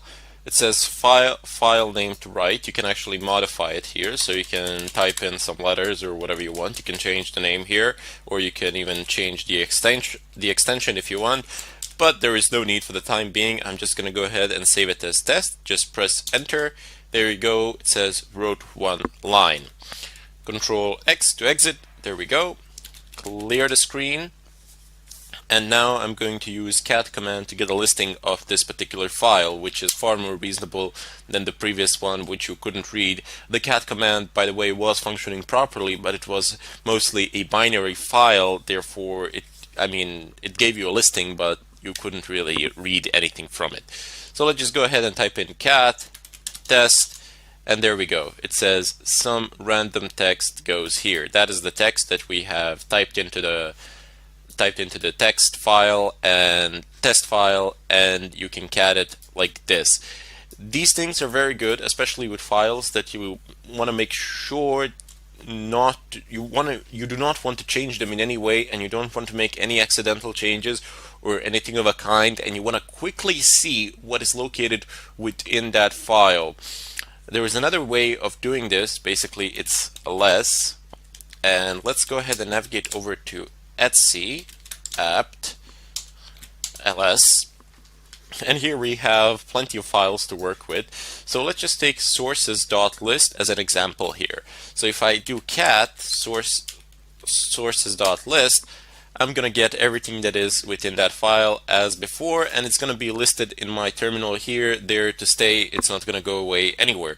But there is another command which I can use. Let me just go ahead and clear the screen. It is called less, and if I type in less sources.list, I'm gonna be prompted with a new tab where I can actually view things here. Not a new terminal tab, but a new workspace within the terminal itself. And when I press Q, it's gonna exit and nothing will be displayed here. So very nice in terms of being neat and organized, and so on and so forth. So less and cat, very nice things, but you can use, for example, cat sources.list, and then the command that I have previously mentioned is grep. Grep means basically you pull something, you grep something from something else. Now here's what I mean by it. You type in cat sources.list and you type in a pipe. This symbol here, it's called a pipe, which basically states whatever the output of this is, pipe it to whatever command comes here. So I'm just going to type in grep, and let's say I want to type in src. Press enter. Excellent. So it will only print lines that have src in them. Linux is case sensitive, so when you are grepping, it's gonna check the case of the letters, whether it's lowercase or not. But you can give it an ignore case. You can type in like this. -I means ignore case. Oops, I bad. -I to ignore the case. You're gonna get the same output because there are no different things within this file, but you get the general idea. So this is how you would use cat with grep in order to pull things out of a file. Very important. This is a huge part of the Linux terminal. Filtering through text files, primarily because we're going to be doing large network scans, and we will want to create files from which we will be able to pull useful information, which we will later in turn pass to other tools to do something with. Anyway, let me just go ahead and clear the screen for the time being. You also have echo, so echo, and I give it the quotation marks open.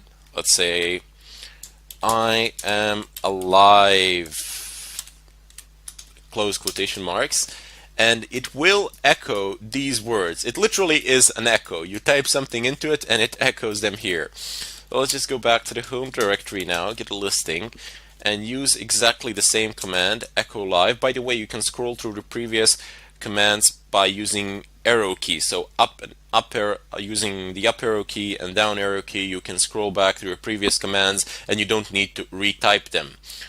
So I am alive, and I'm going to insert this. So I'm going to use a greater than sign and type in test. So this will echo I am alive into test. And if I do less, I'm going to use cat test. You see, it has replaced the contents of the test, which was some random text goes here, into I am alive. Very nice command to have. You can change variable names, variable values with echo, and so on and so forth. We will use this a bit more as we progress through the course, and I don't really want to get in depth here, primarily because later on when we have clear examples that directly relate to what we are doing at the moment, which is basically pen testing, then you will see more advanced usage of pretty much all of these commands, especially grep. We have touch. Touch is a quick way to create files. So for example, I can do touch, and I can say file 1, file 2, file 3. Press enter, ls, and you see it has immediately created 3 files. So touch is a very quick method. Oops, a bit over my head there. Anyway, touch is a very quick way of creating any amount of files that you wish, and you can specify folder paths. You can create this file in home, this one in var, this one in var log, and so on and so forth.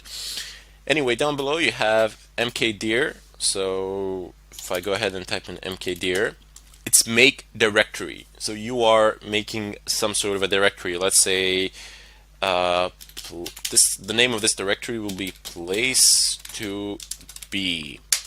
And if I get ls, there we go. It states that this file is actually a directory, which is a place to be. I can even navigate to it and say place to be ls. There is nothing in it, but get the idea. You can make directories in such a fashion. Now chown, if I type chown, it allows you to change the ownership of a particular file. Now, since we only have a single user here, which is root, there isn't really any point in doing so unless we create some other new users, but we're not going to do that as we don't need them. But just to show you how this would work, for example, if the owner of a file was not root, and if you wanted to change it to root, you would do the following. So chown, and then you would type the username, colon, the user group. So the user group and the username are usually the same on your home PCs, unless you're on some bigger server or something like that. And then you would just specify the name of the file. I don't know, you can type in test. There we go. So it will change. It will effectively change the ownership of file test to the username root, who is from the user group root. And if I do ls, la, you can see here it states who the owners are and which groups actually own the files as well. So if I clear the screen, there is another more used command. It's called chmod, and this command allows you to change file permissions. So this is something that you will need to use on a daily basis and quite often, primarily because, well, you see, if I have an executable file in Linux, for example, let's just go ahead and edit. Well, actually, we don't need to edit it. We can type in echo, and not like that. Hello, close quotation marks, and I want to output this to test, and I want to move test to test.sh. sh is basically an executable, one of the scripts that's a bash script for Linux that in such a way you can automate tasks. We will deal with it in greater depth as we proceed through the tutorial. You will need to be acquainted with bash scripting, definitely, but bash scripting is very similar to the terminal itself, so pretty much all the commands that you use in the terminal you can use in bash scripting as well, basically just combining a bunch of them in a file. And now I want this to be my executable, but you see the way to start executables is // as I have stated previously. That's a command to start any executable, and if I type in test and I press tab, it doesn't give me a list of possibilities. Why? Surely now test.sh is an executable, but no. You see, it doesn't have a permission to be an executable file. You see here the difference, that just take a look at this file and take a look at this file. This one is green, this one is not. And now look at their permissions. So you see it has a marcation that it is executable for all groups, users, etc., while this one up here, test.sh, does not have such permissions. You need to change that, and the way you change it is chmod, and you type in +x. So if you want the file to be writable, you type in +w. If you want it to be executable, +x. If you want to be able to read the file, +r. Very simple. There is also a way of doing this with numbers, so you can type in 755. You don't try remembering all those modes. Whatever you need, you basically go on the net and check. It can be quite complicated, but these three you need to know. It's +w, +r, and +x. And also 777, which is a global mode. This is the mode that is not recommended for actual usage, but you use chmod to actually test or troubleshoot things. For example, if you want to be absolutely sure that certain actions are not being prevented due to file permissions, you change the mode of those files to 777, which is the global mode that anybody can do anything with the file. And if you still have an error message, you know that it is absolutely not related to anything in regards to permissions. So those four things you do need to know. So let me just go ahead and type in +x, type in random, not random, it's not so random. Type in test.sh, press enter, and if I do la once again, you will see that test.sh is now executable. Let me just run it. And there you go. If I run this, it's going to echo hello onto my terminal screen. Now there's a bit more to go, not much more left. There is just one more command that I would really like to show to you, and that can be a very dangerous command indeed. It can mess you up in ways you can't even begin to imagine yet. That is the command rm. So rm is basically remove. And once you remove things with this command, it's next to impossible to recover pretty much anything. So if I type in rm test.sh, it's going to remove it and it's no longer going to be there. But if I go ahead and navigate over to place to be and, I don't know, touch test, I'm going to make a new file there. And if I go ahead and say rm place to be, it's going to say rm cannot remove place to be because it is a directory. This is a failsafe of the rm. So you wouldn't delete a full directory because you wouldn't be able to recover it, and that would be really bad. What you can do is type in rm.f and then place to be cannot remove directory. Oops. Okay, no problems. You see, you get stuck, and I'm deliberately going to leave this part in the tutorial just to troubleshoot it. So you type in --help, and here you have recursive remove directories and their contents recursively. So that's a very nice option. So let's just go ahead and do that, because this will go into the folder and remove everything within the folder and the folder itself, hopefully. So let's just go ahead and type in rm-r place to be, press enter. There you go, it has deleted it, and there we go, it is no longer there. The -f function, F that I have used is forced, it will not ask you any questions. It will delete the folder or file, which can be also very dangerous. When you're using RM, you always want to be asked questions. In any case, as I said, I've deliberately left this in order to show you that even if you get stuck, don't worry about it. I get stuck all the time, and if you don't know what to type in, what argument to pass, just type in dash dash help and take a look at what you can actually type. Read a little bit, and then use the options. Try it out. Sometimes it's going to work, sometimes it won't. But more often than not, you will be able to figure it out from the help menu. If you can't figure it out from the help menu, just type in man rm, and you can read pretty much everything that there is to know about this command here. And if you really can't perform the task, but if you can't find anything useful here, then forums are your next best bet. But trust me, you will succeed in doing it.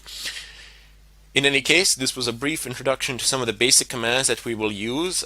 Please make sure that you know what each one of these commands does, at least its basic functions.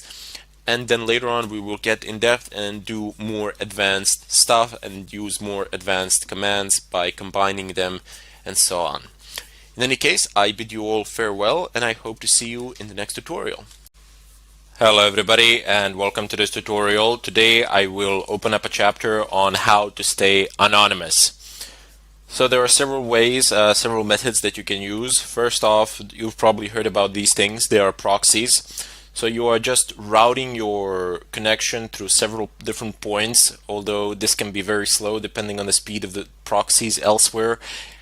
And you also know nothing of the other side. You know nothing of the servers through which your packets are going. So that can be risky, but then again, if you're just scanning something, if you're nmapping a network, if you're using nmap to footprint a network, why do you care? It's not of importance.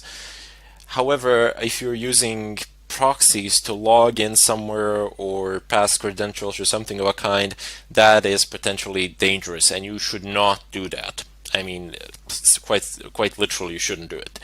The other option is to use some sort of VPNs and to encrypt your networks, to encrypt your traffic between you and the VPN service provider. Now these things can be very fast depending on which one you have, so you can just pay for a service out there. I think a yearly subscription is like $100 and something bucks. A monthly subscription is like $10, something like that. You get a dedicated VPN static IP address, so you can do a lot of stuff, and they can be very fast. Furthermore, your traffic is encrypted, as I said, and the only way that somebody can figure out that you are doing something somewhere is if the VPN service provider actually relinquishes your information. However, this does not happen that often. This is very difficult to attain, especially if you get a VPN in certain parts of the world where they just generally don't give these sort of information out. But I wouldn't recommend doing that for white hat hacking, primarily because there isn't a need to stay anonymous to that extent. What we are going to be using VPNs and proxies mainly for, or what they are mainly used for in the world today, I would say anyway, this is just my personal opinion, is to bypass firewall settings, or firewall limitations, should I say. So here's a real life example that people have been using quite often, that people are using pretty much on a daily basis. Netflix, for example, has a certain range of IP addresses from which it allows connections. So if you are elsewhere in the world and you do not belong to that IP address range, it will not allow you to view anything on the site. It will not allow you to see movies or something of a kind. However, if you use a proxy, a good one, or if you use a VPN, you will be able to access the site as though you were coming from the country which falls within the IP address range list. So that's just one of the common examples of what people are doing. Not exactly legal, but well, people have been doing it. It's not exactly harmful or something like that. You're not taking servers down or anything of a kind. But people have been using it in order to be able to watch Netflix from, I don't know, a cell phone when they're traveling or something like that. In any case, there are numerous other examples. When you want to bypass certain firewall settings, primarily you bypass the IP range lists, which are allowed to access a certain server or something like that. But also, for example, if you have a certain server whose traffic is mainly generated from a single area, from a single country, and you do not want to be, for example, scanning it from, I don't know, an IP address that belongs to the area in China or something like that, because those IP addresses, they look very differently. I mean, of course, they're written the same, but any network administrator, as soon as they see that IP address of that kind, that is far away from their geographical area, they will know that it's an anomaly of some sort and that it doesn't belong there, and they will be intrigued, they will start looking. So that is not something you want happening to you. You want to be accessing the server from where all the other users are accessing it from, in order to hide yourself in the mass. In any case, that is what we shall be doing in this chapter and a few other things. But for the time being, for this tutorial, I want to show you how you can actually access the dark web, or the hidden web, whichever way you wish to refer to it. Now, the rumor is that the dark web is a lot bigger than your regular internet, that there's a lot more information there, and I use its resources. A lot of people do. There are some very nice forums where you can get a lot of good stuff. So I would definitely recommend trying it out, and you will, at some point of time, you will need it. For that, you will need to install a Tor browser, and with a Tor browser you will be able to access Darknet. Now, it is not installed by default on Kali, and this is one of those rare occasions and rare situations where we will actually need a different user other than root in order to be able to do anything with Tor, in order to be able to start it. So first off, I'm going to go ahead and create a new user. So just open up your virtual machine. You see mine is already opened up here. I'm just changing the size so that you can see that it's a virtual machine, and I have my terminal up and running here. I can close it and reopen it. There you go. Just open up your regular terminal and type in the following. So first off, we need Tor. I will explain what Tor is in a moment, but you just type in apt-get space install Tor space -y and press enter. With this command that I am highlighting at the moment, Tor will install no problems on Kali as long as you have an active internet connection. It is not installing here because I already have it installed. The following fact, right? Yep, there we go. It says Tor is already the newest version. So it is already installed, it is the newest version. I have deliberately skipped all the verbose installation, the entire verbose installation mode, primarily because you're not going to see anything useful there at the moment, and it's going to waste quite a bit of time. So just type in this command. You will not be prompted for any questions because of the -y argument, and the installation will go through no problems. Let me just go ahead and clear the screen. Now the next thing that we need to do is actually create that user that I have been talking about. So just go ahead and type in the command add user. Just a keynote here. There is also a command user add. Do not use this command for the time being, primarily because I have discovered that it causes some unnecessary complications which tend to hinder us along the way. So just go ahead and type in add user space, and now you can name your user whatever you want. You cannot use capital letters, if I remember correctly. That's the rule in Debian systems. So I'm just going to call my user random. I'm not going to call him random. I'm going to call him, how shall I call him? I'll call him test. Here, my user will be test. And there we go. Now it says adding user test, adding new group test, adding new user test with group test. That's pretty much what has happened here. It has created a home directory for that user. It already exists. What do you know? I have created it previously, but I have deleted it just to make sure that there are no mistakes in this tutorial. But it doesn't matter. If it will say here that the home test directory has been created. and that you will be able to use it. You do need this folder primarily because we're going to be doing stuff there which you cannot do with root. Go ahead and type in your password here. It doesn't show anything when you type. That's the standard way of Unix passwords in order to prevent anybody from seeing the length of your password on the screen. Very nice. So press enter. Now you are prompted here for some username information, for some information in regards to that user, completely irrelevant for our purpose today. So we do not want to type in the full name, room number, work phone, home phone, other, don't care. Is this information correct? Sure, why not? Press enter, and there we go. We have just effectively created our new user test to which we need to log, and then from there conduct our work. Now, a key thing to note here is that even though there is a way of configuring the Tor browser to run as root, it's not simple, but there is a way.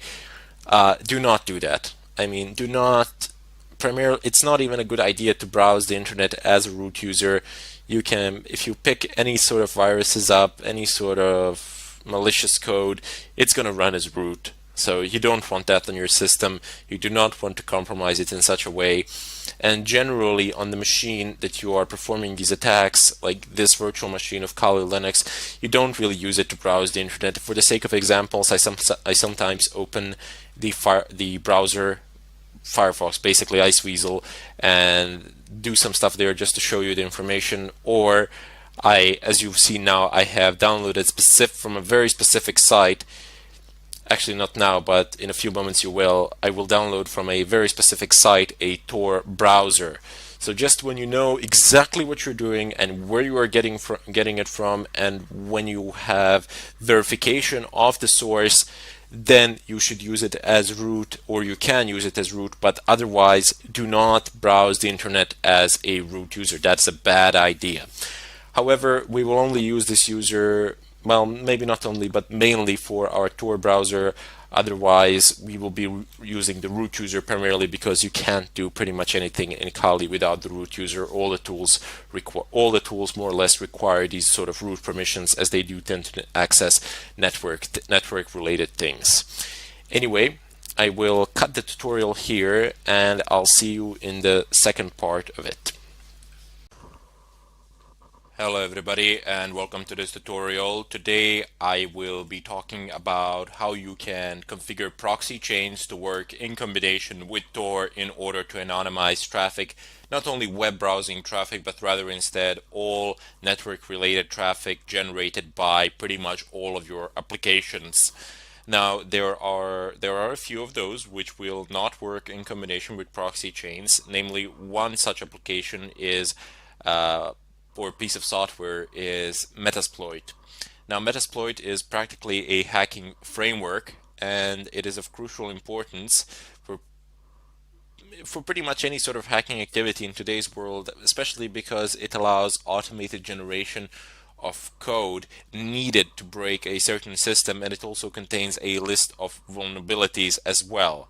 However, what I want to do here today is show you how you can anonymize pretty much all footprinting traffic or Nmap or traffic generated by Nmap when you're gathering information, or even your web browsing traffic in a different fashion other than using a Tor browser, and how you can cover your tracks in general no matter what you are doing pretty much. So one of the first things that you do need to do in Kali Linux, it comes pre-installed, so you need Tor and proxy chains. These two things you would install on some other systems, Linux systems or Windows systems, doesn't matter. Tor is kind of tricky. I have seen versions where Tor is not installed by default, and I have specified in the previous tutorial, I do believe, how to install Tor, no problems. But yeah, what you would need to do here is simply configure and not install anything.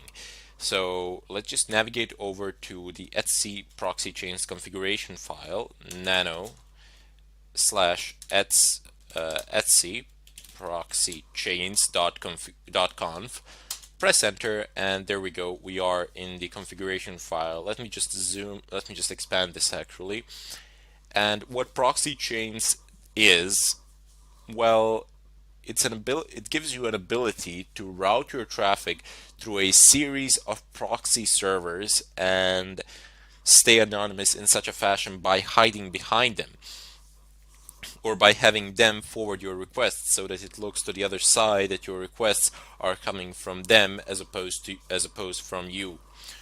Surprisingly enough, there are a large amount of free proxy servers out there that you can use, but they're not very stable. You know, they go up and down and they're not very fast.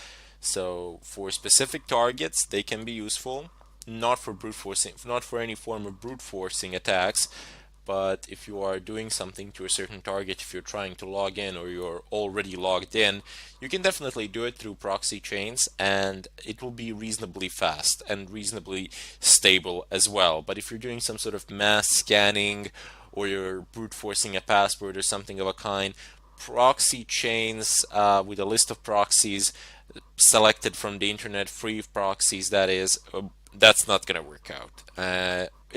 I mean, it's going to work out eventually in a technical sense, but it will consume more time than you can spare. And by more time than you can spare, I mean like a month or two to do a simple scan. So that's not an option there. There are other ways of doing that. Uh, but for the time being, I just want to show you how you can use proxy chains, how you can configure it actually, because it's really useful. I use it fairly often. A lot of people do, and it's a fantastic piece of software. So first off, you have types of proxies here which you can use. You have HTTP, SOCKS 4, and SOCKS 5. Now there are fundamental differences between these protocols.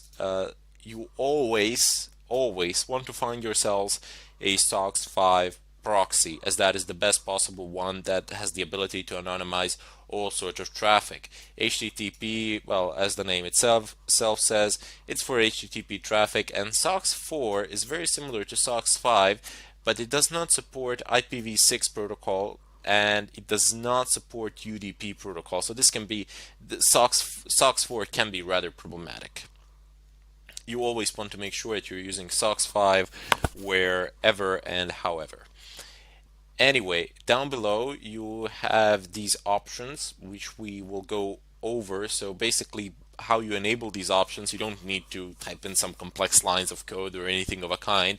Basically just delete the hash and that's it. Save the file, the option is enabled.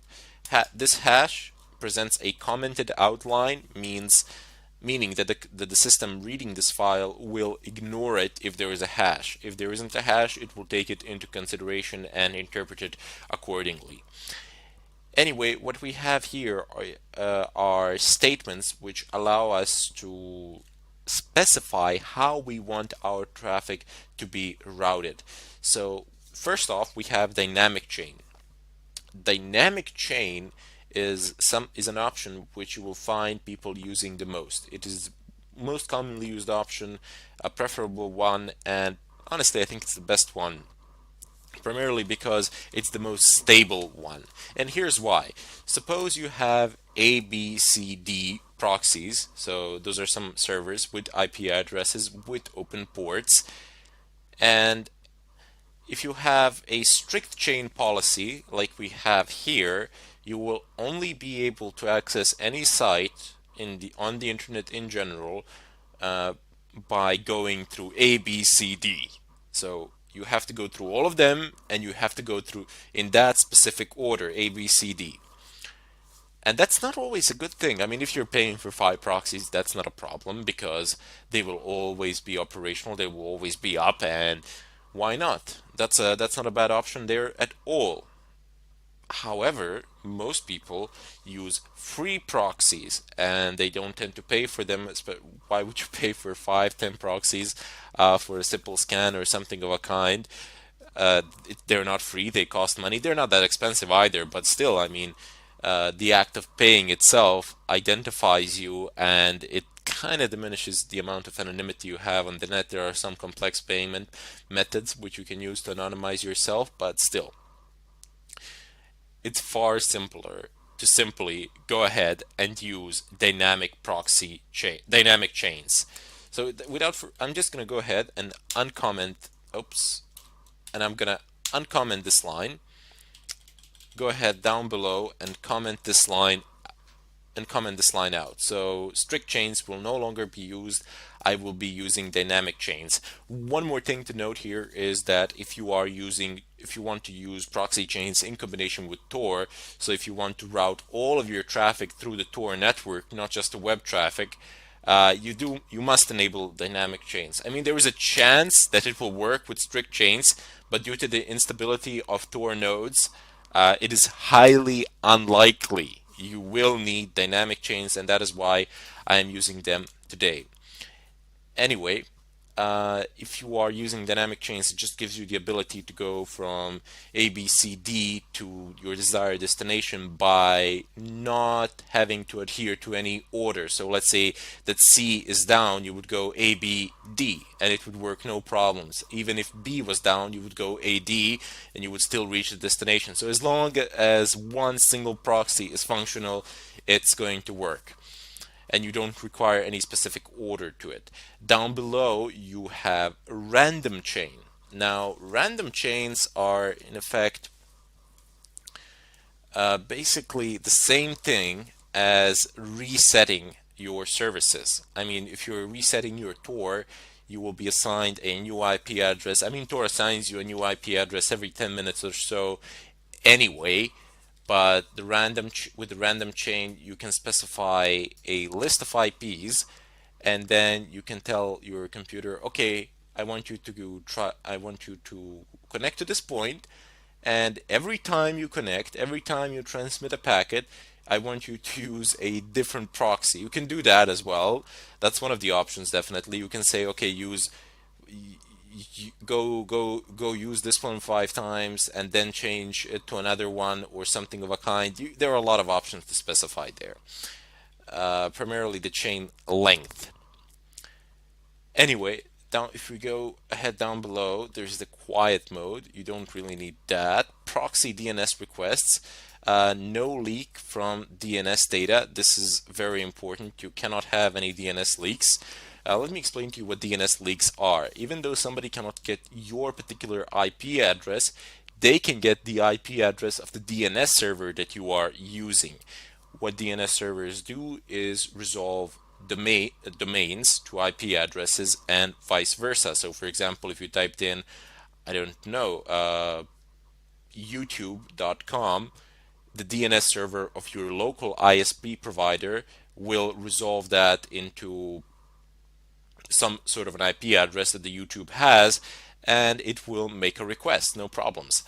You do not want that happening because your local DNS server will be discovered, and that information can be used in order to figure out your personal IP address, and then when that is done, your physical location is pretty much compromised.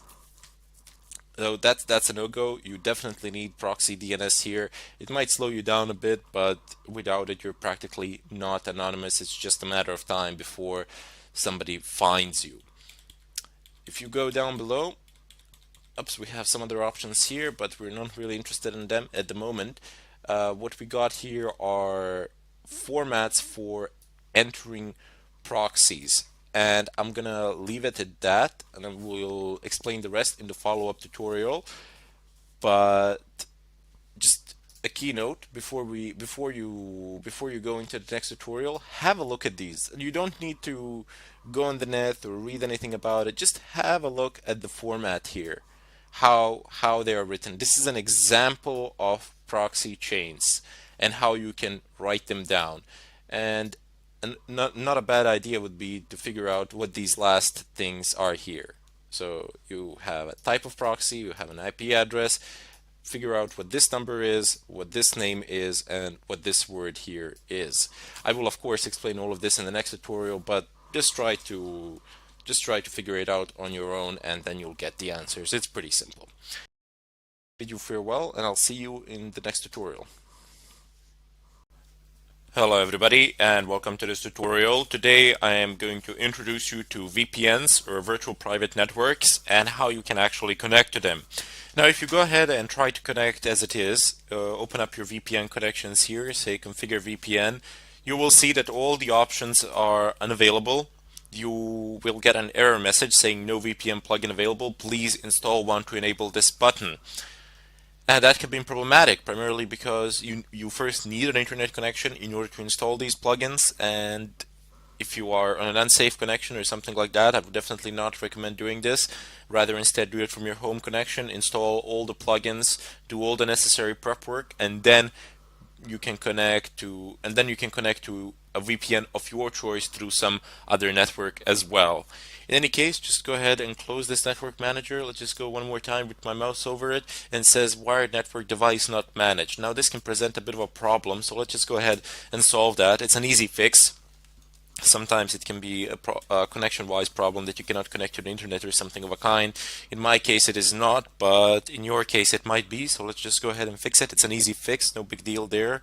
Just type in nano slash etc network manager with a capital N, and again networkmanager.conf. So that's the configuration file of our network manager, and you see here it says managed equals false. So somewhere it's okay just to use ones and zeros, but I'm not going to take any chances here. I'm just going to type in true, and that's going to be it. Control O to save it, Control X to exit. Is it still? Yep, it's still not managed. That is because the configuration has not yet been loaded. You need to restart the network manager in order to apply the configuration. So just type in service network. Oops, nope. Network manager restart. Linux is case sensitive to the point of extreme. I mean, you can have two same files. So for example, touch test and test, and if I created these two files, they would be completely different, even though they have exactly the same name except the first letter is capital letter. Just felt like I should mention that somewhere around here, as it can be useful. And there we go. It says wired network if up down ETH 0. Now we are in managed mode. Now the interface is managed, and it is fantastic. So this should work now. Let's just go ahead and clear the screen. I have a small LeafPad file here. It's basically a list of commands for things that you need to install. I figured I would save some time by just writing them down here and not writing them manually during the tutorial, because that would be rather time consuming. So anyway, I'm just going to adapt this because I want to be able to see what is going on when I run these commands. We're going to need a bunch of plugins for our network manager. What we will need is OpenVPN and PPTP, but I'm just going to go ahead and install the rest as well. So let's just add the -y, so we are not prompted with any questions or anything of a kind, and that should work far better. -yes. And I could actually do one more thing. So let's see if we can have them all done in one line. So type in app-get install, and we can just copy these package names. Actually, the amount of -y's that I've passed there is unnecessary, but perhaps if I've done it in a different way, it would make a difference. I can just pass one -y at the end of this long command, because I'm just going to list the packets that I wish to install, and it should work, no problems, if I can get around to it. Excellent. So what is the last one? Strong. Control Z, just bring me back. Yep, there we go. And I need Network Manager VPNC as well. So let's just go ahead and paste that here.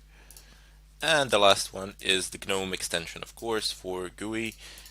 So paste it. Pass -y at the end, press enter, and there we go. It's going to proceed on with the installation. There's going to be lots of new packets installed, although they're pretty small as there are plugins, so they shouldn't actually take too much of your space on hard disk or anything like that. The amount of space that they do take collectively, all of them, is like a couple of megabytes. I think that's it. No, even if that. The installation process is fairly fast. This will not take a lot of our time, but you see at the end it's well, not at the end, but it is restarting the network manager. However, I will perform a reset in the end. Let's see if I actually need it, or did it do it by default. I actually did it by default, which is very nice. So just by stopping and starting the network manager, it's actually loading up the new configuration, and it seems to be working just fine. So we no longer need this set of commands. As you saw, you don't need to actually use every one of these individually. You can just use one apt-get install and then type in the amount of all the packets that you wish. So let's just go ahead and minimize this, as I'm not going to need it now, and I can click on add. And when I click on add, I get a list of possible VPN connections that I can use here, and I'm just going to call the tutorial here because in the next one we have a lot of work to do. We need to go onto a website, find a suitable VPN, and test them out, see how good they are, see what sort of IP addresses can we actually get from them. In any case, I bid you farewell, and I hope to see you in part 2. Hello everybody, and welcome to this tutorial. Today I will talk about MAC addresses, what they are, how they can be used, and how you can change them in order to hide yourself. Well, what is a MAC address? A MAC address is a physical address of pretty much not your computer, but rather instead the network interface in your computer, so the network card. All of your network interfaces, they have a MAC address, be it a wireless or a wired interface. Regardless, it will have a MAC address burnt into it. And as soon as you connect to a wireless network, or as soon as you connect to any LAN network with a wired cable or something of a kind, that particular MAC address is used to identify you in combination with an IP address within that LAN network. The MAC addresses do not go further, do not go outside the LAN, do not go outside the first jump from the first router. So as soon as you go through the first router from your PC, your MAC address is no longer being shared. Anyway, let's just see how a MAC address looks like. So what command do we use if we want to list our network interfaces? Well, you use ifconfig. ifconfig. Press enter. There we go. So I have a loopback interface, which I'm not really that interested. I just want to remove it for the time being. ifconfig eth0. And there we go. So I just wanted a listing for this particular interface, and this is your hardware address. Here it is. Do not confuse it with IPv6 address, which is here. You can see that it is a lot longer and has far more characters than a MAC address. MAC addresses usually well, not usually, but always, and I mean always, the first 3 sets are used to identify a manufacturer of the device. So the manufacturer is identified by the first 3 sets, and then the manufacturer assigns other 3 sets to particular devices as is decided. That you can't really utilize these last 3 sets because you don't really know what the manufacturer has done with them. But you can use the first 3 sets in order to figure out who has produced the device, and if you know which company has made the device, then you can know the possible vulnerabilities of that device. This is also one of the methods of footprinting, of figuring out a MAC address of a device, and if you have a MAC address, you can conclude with reasonable safety who the device belongs to, not who the device belongs to, but who has produced it, and in doing so you will get a better idea of what you can do with the device, how you can exploit it, and so on. Well, let's just have a look at it a bit closer. ifconfig. You can also do this. So let me just give an example of a grep command. You can use pipe grep, and you can type in this hwaddr, and there you go.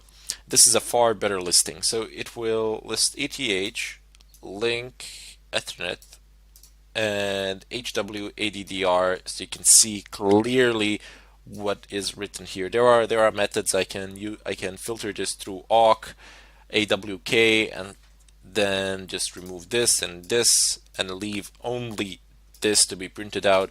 But here you just have a better overview of the MAC address. This is how you can get it in a bit of a better way. Now keep in mind that this hwaddr can also be, a lot of things can be written here. That depends from one system to another, but it is irrelevant. You can always view it through using an ifconfig command, and then when you know how MAC addresses are written, when you know their formats, you can always recognize them even in the vast mass of information. I'll just go ahead and clear the screen.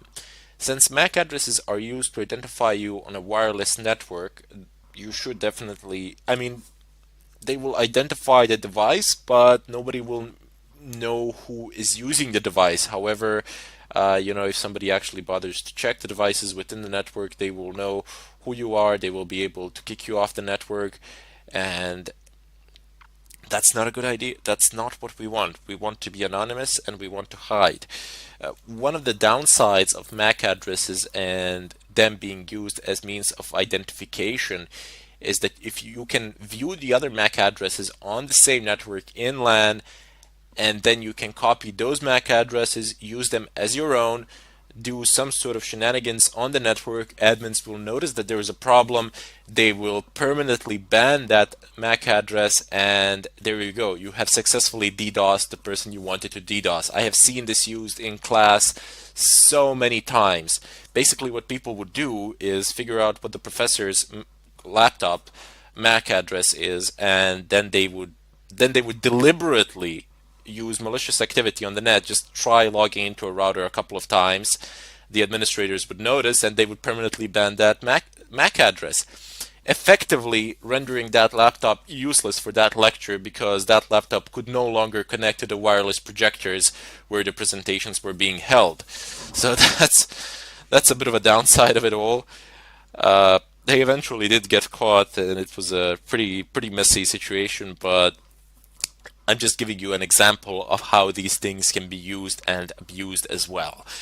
Not suggesting that you should do something of a kind. Use it for a benevolent purpose. Use it to make money, to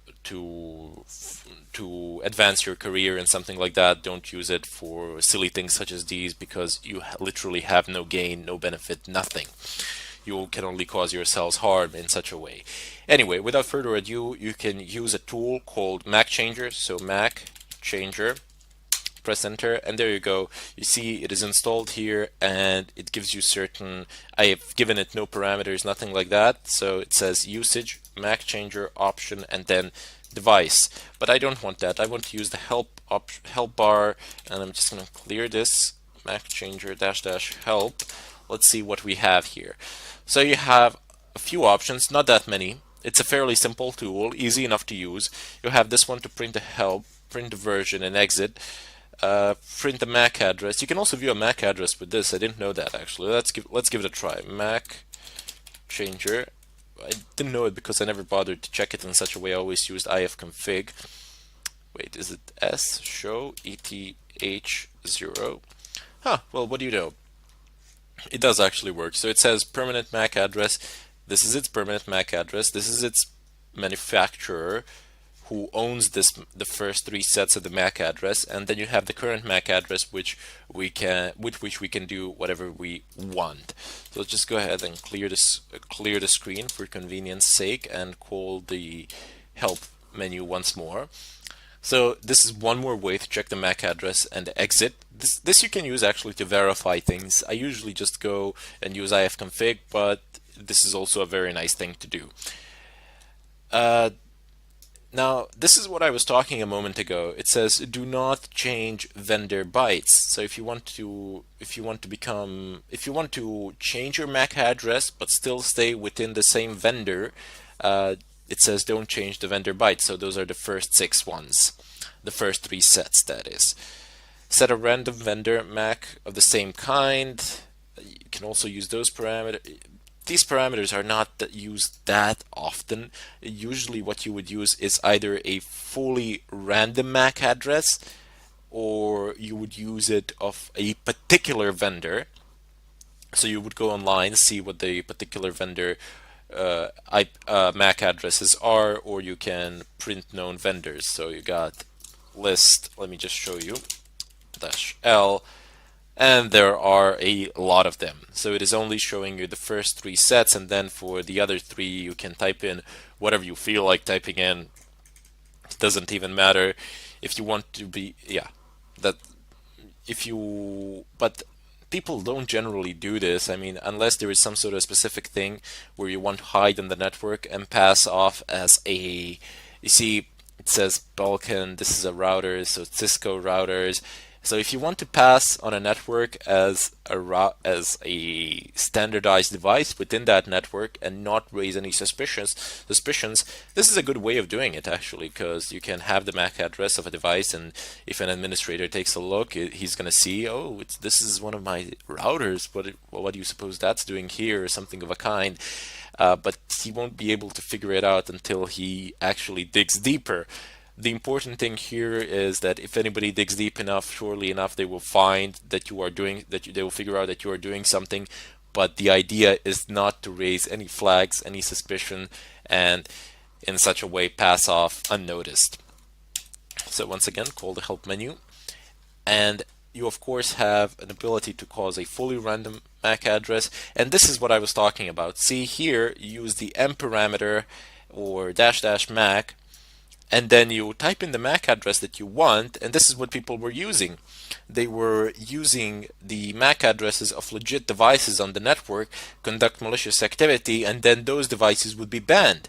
So that's a pretty big problem that people were causing. So let me just show you what I mean by let me just show you how the changing of a MAC address looks like. We will deal with this sort of an attack a bit later on when we get into wireless hacking and breaking wireless encryptions and what you can do on a wireless LAN network.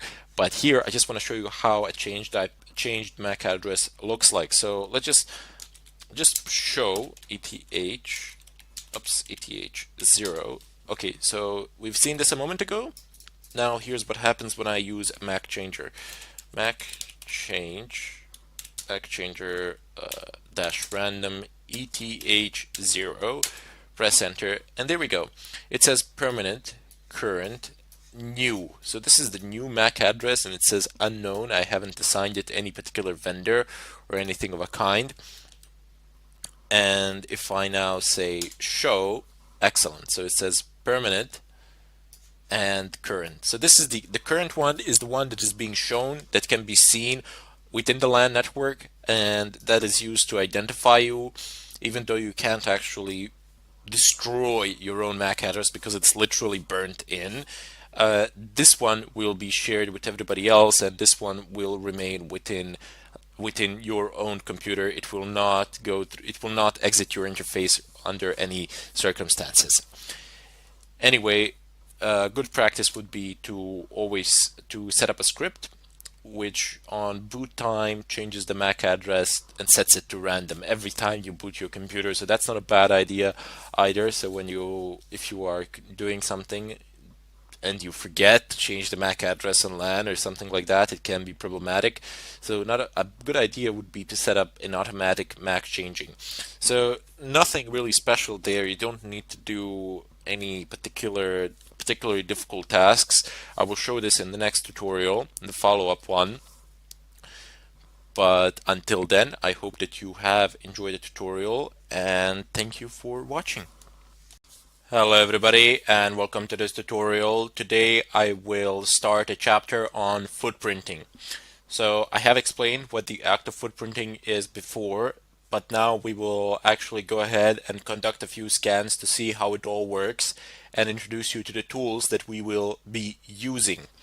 So first off, we need to find ourselves a target to scan. Of course, I could just scan myself or something of a kind, but that would not be a realistic thing really, because I already know what the results are going to be, and plus on top of that, I'm not scanning long range over the internet or something of a kind. I would be scanning within my own local network, so the speeds of the scan would not be realistic, as it would be a lot faster than say when you conduct a scan over the net, some distant and remote server.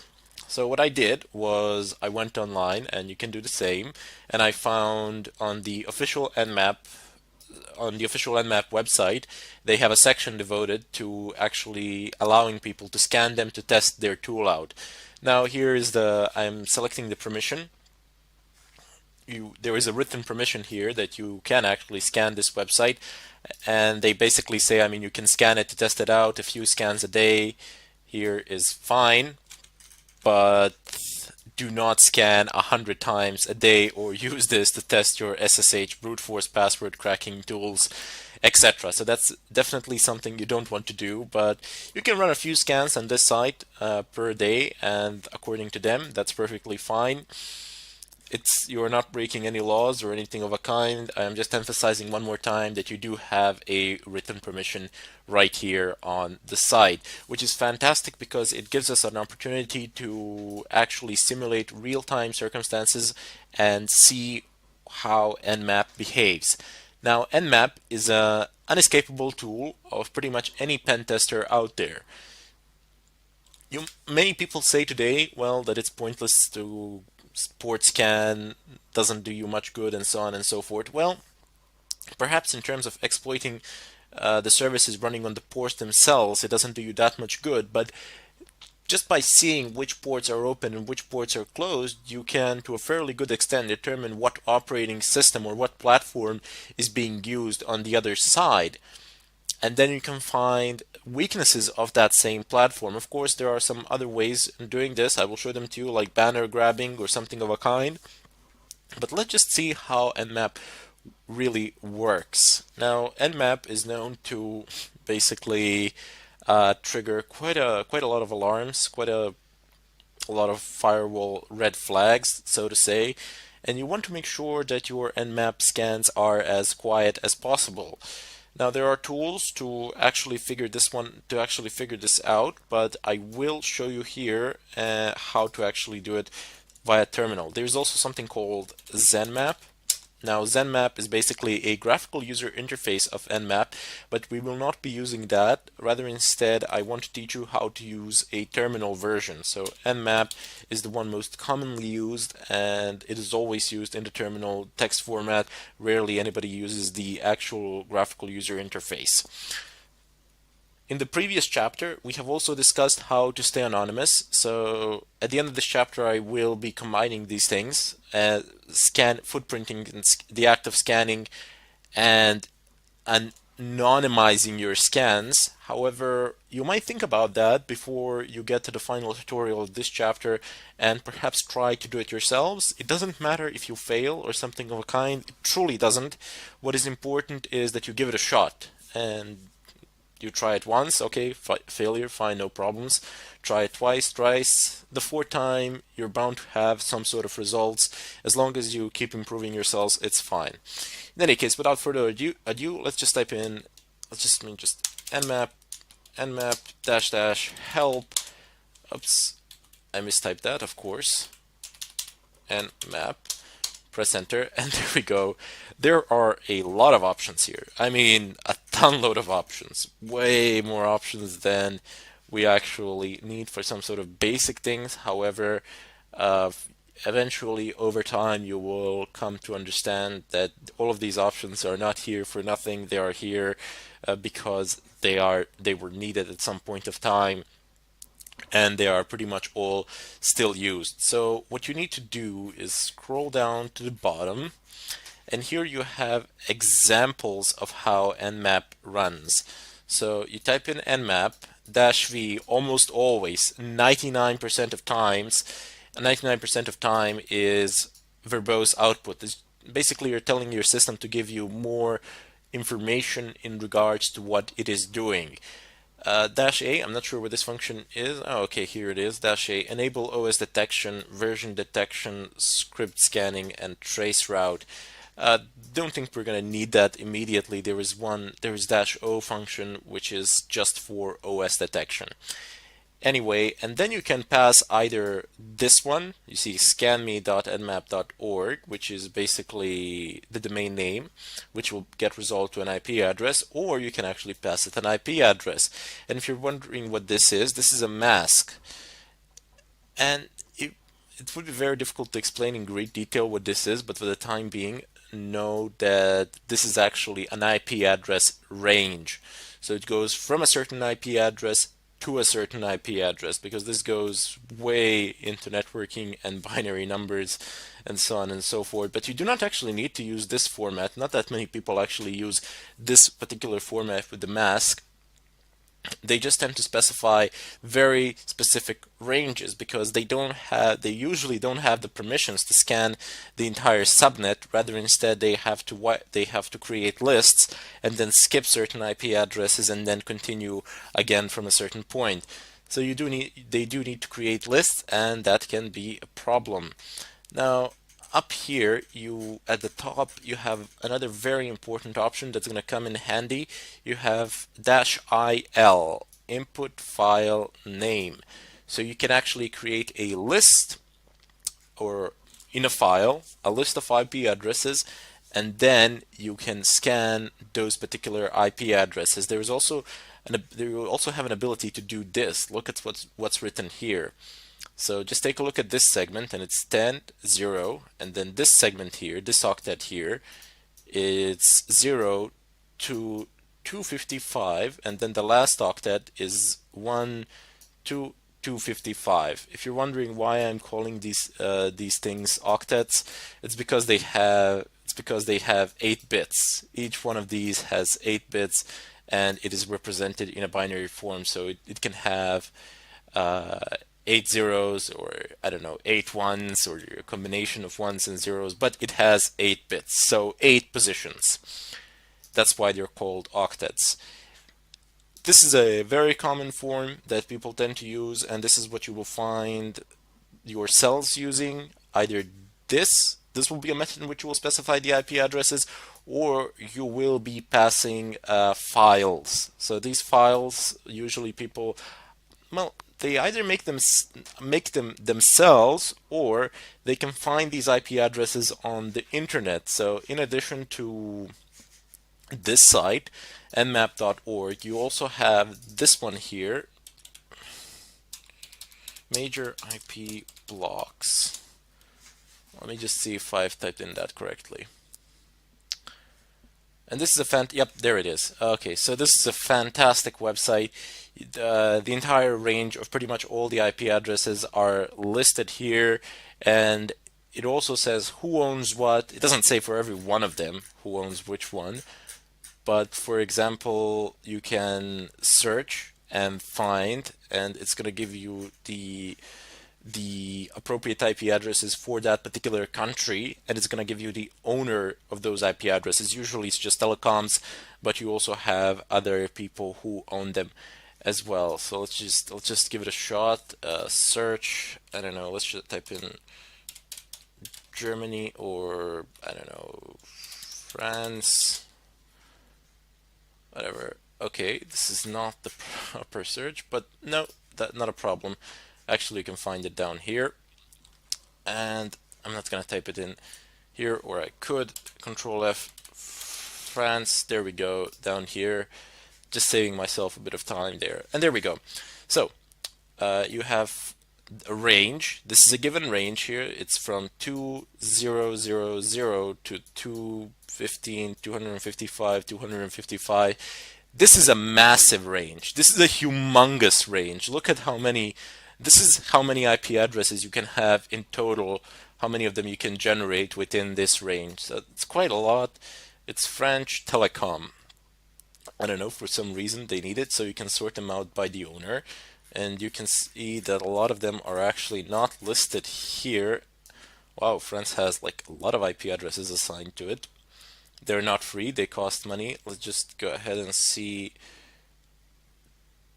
down below. Where is it? Okay, so you see all of these IP addresses, and this is a pretty massive range. So this is a telecom in France, sorry, not in French, in France. Look at how many IP addresses ranges they have. So that's quite a lot. And this site, as I said previously, you can use to figure out which IP address range do you wish to scan, but you usually do not have the permission to scan the entire range. You can scan certain IP addresses within that range for which you have a permission, but also a very nice site to determine where the IP address is from or something like that. However, always remember, once you get an IP address, your search engines on the net are your best friends.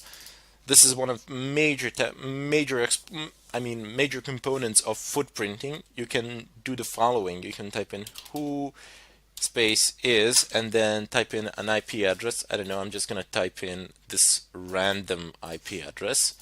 So if you don't want to see it here, you can have a look at it here. Oops. Who is? And I don't know, somebody's going to tell me who this guy is, or to whom does this... There we go.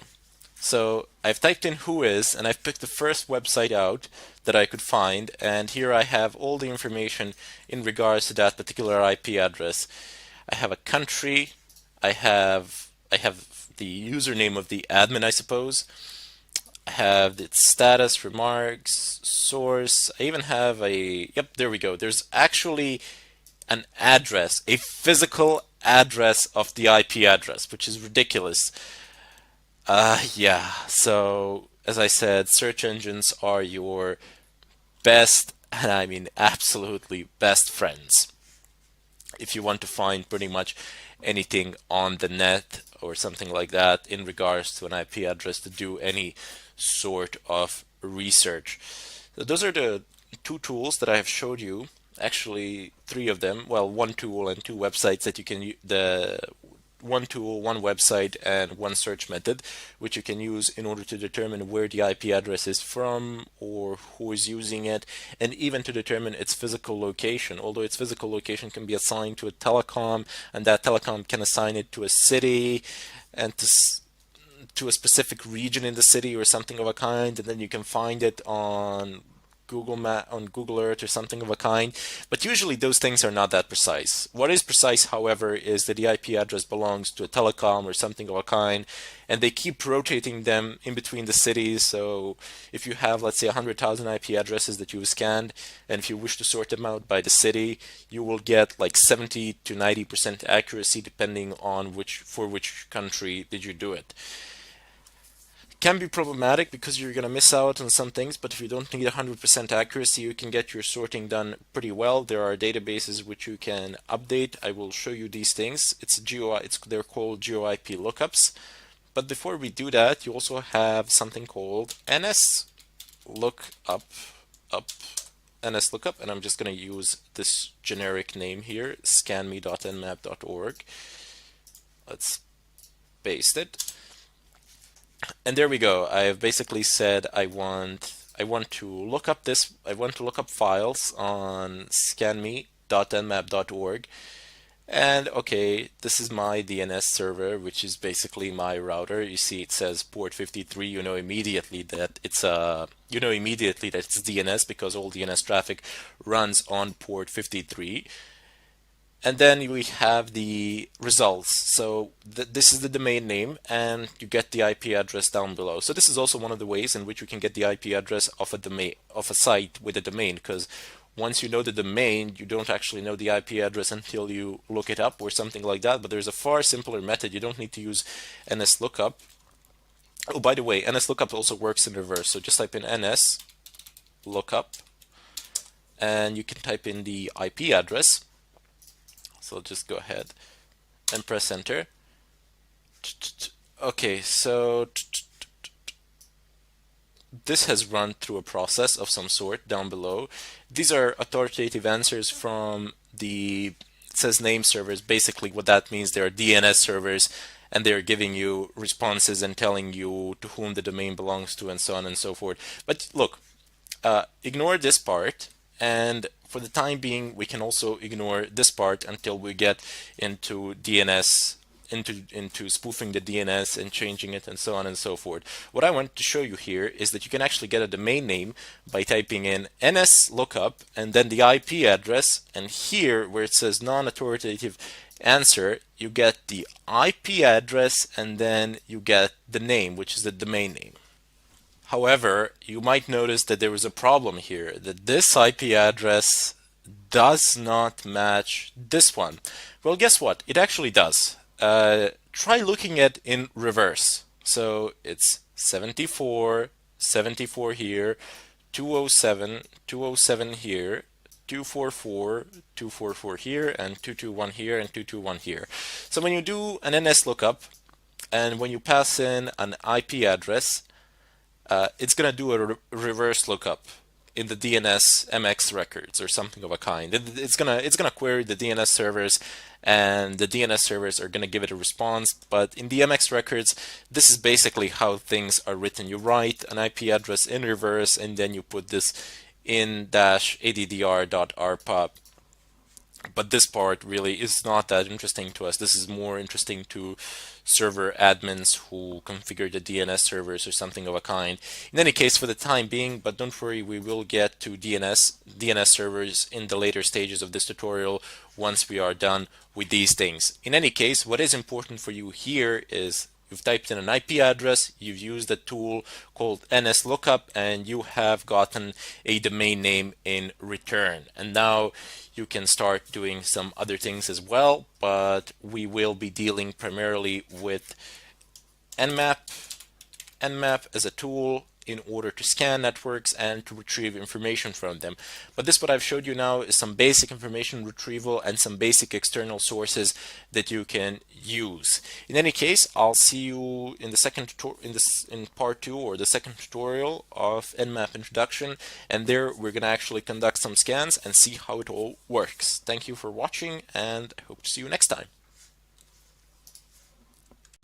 Hello everybody, and welcome to this tutorial. Today I will begin a chapter on wireless hacking. So first off, you need to know that there are different types of encryption. There is VEP or WEP, and whoever still is using WEP doesn't really deserve to have wireless, just saying. Primarily because it's practically as if you had a free password or an open Wi-Fi. It doesn't really matter, it's quite easy to crack, no problems, 3, 2, 1. However, if you're using VPA or VPA2, that is another story. That's quite difficult to crack, especially if the passwords are longer or something of a kind. There are different methods for direct wireless hacking, and I really would not recommend them in all circumstances. There are some circumstances which are favorable to these sort of methods. However, what is always better is to actually get an IP of the router and then attack the router itself, because usually it has far more vulnerabilities than the VPA2 encryption that you are trying to crack. However, since we are cracking wireless, I'm just going to go ahead and type in ifconfig here, and you will notice that I don't have a wireless interface here. Why is that?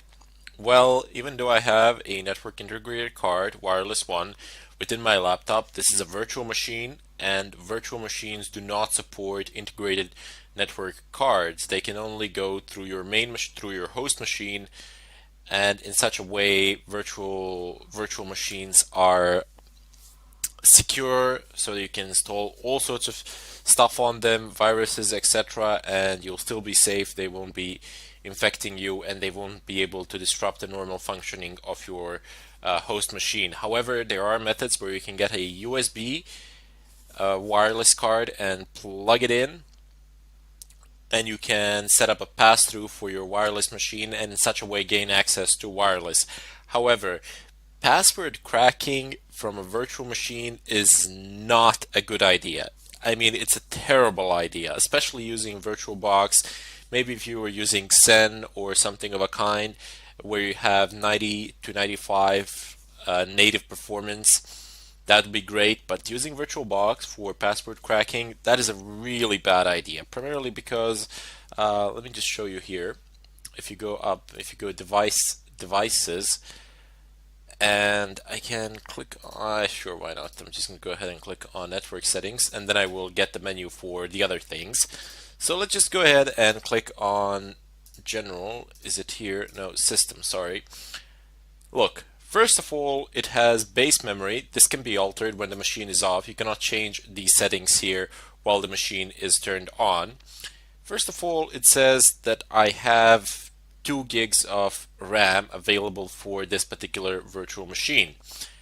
Now that's great for day-to-day operations, especially for Linux that requires 512 megabytes to run. However, if you want to brute force a password, if you want to take that path, if you want to use a brute force method, just by generating huge password lists and trying to guess it, this is not really a good amount of RAM. Actually, this is a terrible amount of RAM for such a task. And if we go ahead and click on the processor, you will see that, okay, execution cap is 100%, but we only have a single core assigned. It says here one CPU core in the upper bar, in the upper status bar. It says processors. It's gray at the moment because you can't change the amount of processors that a machine is using while it's running. So that makes no sense of whatsoever. You wouldn't be able to do that in the real world either. Maybe on some large servers or something like that, but even they're very doubtful that you can actually swap a processor. That's mainly for swapping disks or adding RAM or something of a kind. In any case, it has only one CPU assigned to it. I know it says here 4, but I have an Intel i7 inside, and the VirtualBox supports only four CPU cores for its machines. And it is take it into you should take into consideration that you really won't need more than 4 for your virtual machines, especially if you're performing some testing tasks, or I don't know, even if you're programming, unless you're doing something specific that is strongly related to graphics, you won't be needing that many cores or anything of a kind. One CPU is perfect. That's fine. You won't need any more. So anyway, I'm just going to go ahead and click, oh wait, acceleration, yep, never mind. I'm going to click OK here, and I just want to show you that in order to demonstrate that the resources of your virtual machine are simply not sufficient in order to support a brute force method. As I said, you can actually buy for about 20 bucks somewhere in the store a network card, a USB network card with wireless one. Plug it in, pass through the ports, and it's gonna work, but it's gonna be terribly slow. What you need to do is either set up a dual boot, or if you are running a Linux machine as your host machine, you can do what I will do now. Let me just move away from this. Excellent. So because my main machine is Fedora Linux, I have installed all the necessary tools on it. Pretty much you can install the same tools on Fedora as you can on Kali, and I will be doing my pen testing from here, from Fedora. I will exit the virtual machine. I will no longer use Kali for this purpose. However, if you are a Windows user, if you don't have a native Linux system as your host machine, you will also be able to do this in Windows. I will show you the installation process alone. I will not show the actual method, but principles are the same. Primarily because when you do it in Windows, you have to use the GUI mode, and quite frankly, for these sort of things, I personally do not like to do them via GUI. It's far more effective to do them from the terminal. So some of the tools that we will need, I will just mention them here, and feel free to read up on them a little bit in the net as you progress through the course, and then go through the videos as well. So there's a lot of extra information out there on the net, especially if you're facing some sort of bugs or something of a kind. Also feel free to post it in the question section if something is not working. I will be more than happy to try to fix it for you. So just type in yum search, yum search. This is one of the tools that we will need, aircrack-ng. Press enter and it should find it shortly. There we go. Aircrack is in the default repositories of Fedora, and you will be able to find it there without any sort of problem. So it says aircrack-ng x86-64. This is a standard for wireless, and it says sniffer, VEP, and VPA PSK key cracker. We're interested in this part, key cracker. Basically, you can install it anywhere. We can even install it on the virtual machine, capture the file on the host machine, transfer the file there, but there really is no point to do that. Now, we will install it, and I will teach you how to use it. There are lots more things related to Aircrack, but there is one more tool that we will use that employs a completely different method, uses a completely different way of cracking wireless passwords. And we'll mainly be talking about VPA and VPA2 passwords encryption methods. I will do a brief demonstration of how to crack WEP, but I mean, chances of you encountering WEP in today's world are practically non-existent. I mean, if just you open up your cell phone, I don't know if you're using Android or Apple's phones or whatever, or Windows phones and whatever else is out there. Just take a look at the wireless networks around you and take a look at the encryption methods because they will be shown to you. You will almost never and see WEP. If you ever do see it, it's practically open Wi-Fi because WEP has been cracked. It takes a very short amount of time to break it without any sort of problems. You don't need to use any sophisticated methods of any kind or sort. A child could crack it without any problems, basically just follow through the procedure, and that's it. Now, as I was saying, there is another method of doing this for VPA, and the tool name is Reaver. Reaver. Now, Reaver is not in Fedora's default repository, so we will need to go through the installation process and find it on the net. But basically what Reaver does is guesses the pins on your router. So most routers these days have pin authentication whereby you press a button and everybody around you can connect to that router basically. These things have been invented primarily for Windows users. Rarely, very rarely, will you find a Linux with support for pins, primarily because the method is highly insecure. I mean, that is really one of the downsides of wireless. If you're using pin authentication, you should definitely disable it on your home routers, as it enables malicious attackers to basically uh, take your Wi-Fi, get your IP address, and from there move on to more serious things. I will show you how to disable these things as well on one of my routers that I have here. I think I have a TP-Link or something like that. I will plug it in later on and show to you what it does. But in any case, as a part of the AirCrack package, you will get a few other programs which we will use, and later on there is one program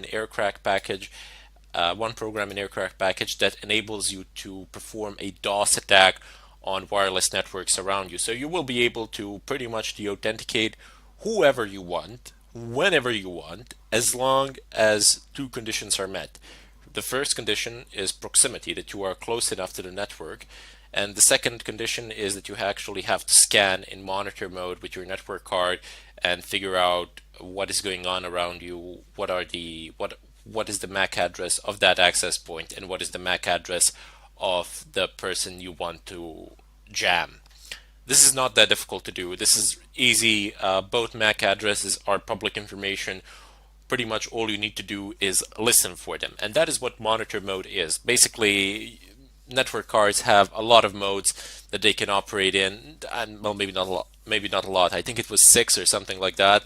But there are only two which are of interest to us. There is the promiscuous mode where your network card will only process traffic that is meant exclusively for it, regardless of, I don't know, capturing some other traffic that is being transmitted wirelessly through the air. I mean, just think about it. You have so many wireless access points around you, and they are all communicating with devices, and it's not like that wireless access point can send a signal in a specific direction to your device. No, it sends it in a spherical fashion, and your device catches it. A lot of other devices catch it, but since the information is encrypted and since the information is not for them, they immediately figure out that it's not for them, namely your network cards figure it out, and they immediately disregard the information. They don't do anything with it.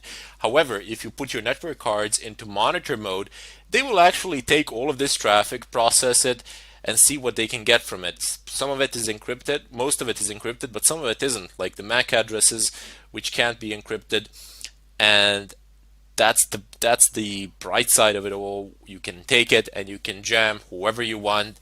You can deny wireless access to pretty much everybody within range with just having your laptop, and no extra devices are needed. This is all pure software. You don't need any extra devices.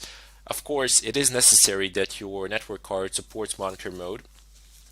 There is a compatibility list on the net. I will show it to you in the follow-up tutorial, but for the time being, I just wanted to introduce you to the chapter and to see what we shall be doing. So before you, I would advise, you don't have to, of course, and you will be able to fully follow through the next tutorial without doing this, but I would just advise typing aircrack-ng on Google or whatever your favorite search engine is, and type in Reaver. Just read the first post, read the first couple of sentences of the first post that comes by, and see if you can collect some information there.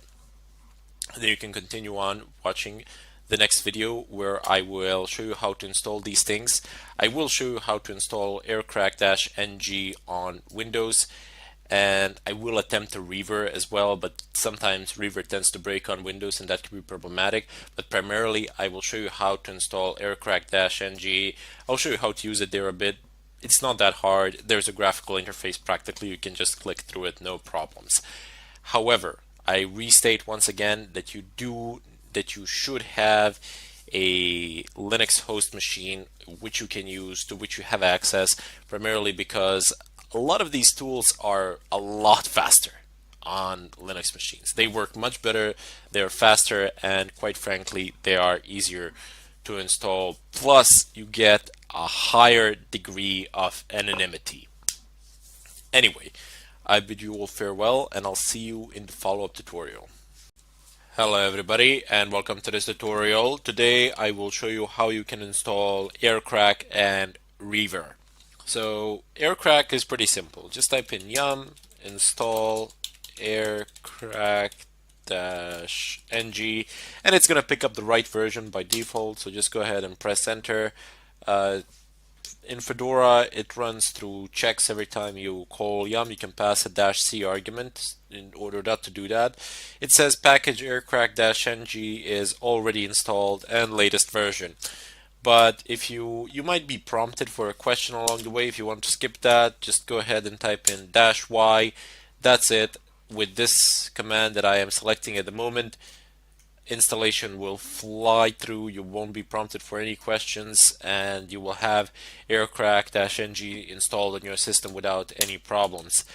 However, Reaver is quite a different story. Reaver cannot be found in Fedora's repositories, and therefore it has to be downloaded from the net. Now, there are lots of places to do this. I have chosen to download it from Google Code. That's basically the safest place from where you can download it. And let's just go ahead, open up my favorite browser, which is Firefox. You can open whatever you wish. Type in Reaver Google Code. Should pop up. Yep, this is it. There we go. Now we are on Google Code website where we have Reaver VPS. You have a description here, and you have a Pro version here. Basically, the difference between the Pro version and the one that we're getting for free is this graphical user interface, which, I mean, let's face it, if you're a pen tester, you or a white hat hacker, you're not going to be using that much of a GUI. I mean, pretty much not at all. Optimized pin sequencing, this just means that it's going to try pins in a certain order, which is more likely to succeed than the default one, according to someone, but not necessarily true. And integrated WEP cracking, and as I said, you don't really need WEP. You're not going to be able to find it these days pretty much anywhere. If you do, as I said before, those people don't deserve to have Wi-Fi. It's basically open Wi-Fi, regardless of what sort of a password you put in. Make sure you're not one of those people. I mean, fine, okay, somebody's gonna be able to connect to your network and all that, but it opens up a route for a lot worse activity, for something more malicious. Let's put it so. They'll be able to reroute your traffic and do stuff of a kind and sniff it. Not a good idea. Just switch to VPA or VPA2. Anyway, I'm gonna go ahead and click on downloads in the upper left corner, And there are different versions here that can be downloaded. I mean, there are bug fixes. There are no fundamental differences in the way that Reaver works in between these versions, but there are bug fixes definitely, and that is very nice. It is maintained. The package, there's support for it, and so on. So just go ahead and click on Reaver 1.4.tar.gz,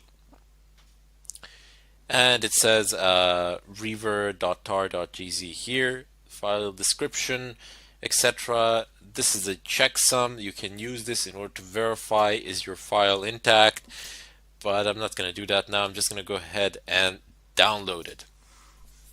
So once it is downloaded, you can go ahead and open up the folder in which it actually exists, and I have a lot of things here. Where is it? Where is it? Here we go.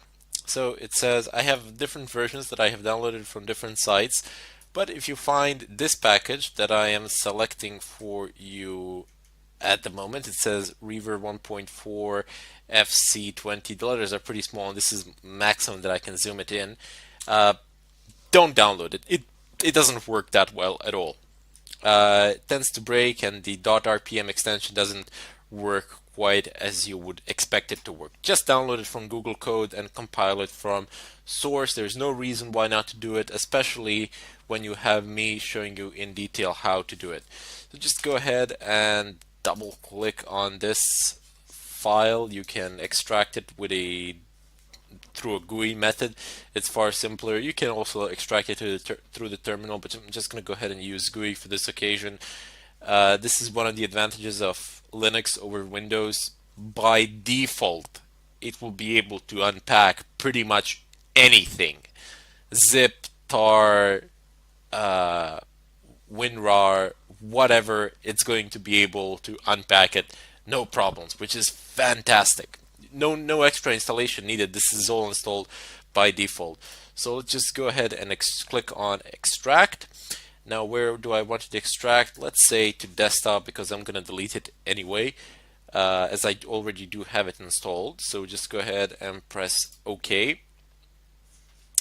And right. No, give me desktop. Sorry for this.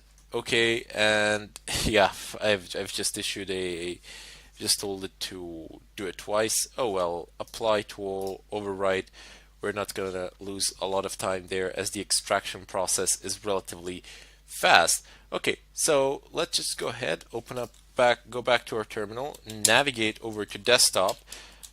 Oops, desktop, and I imagine I have a lot of things there. Nope, it's not this one.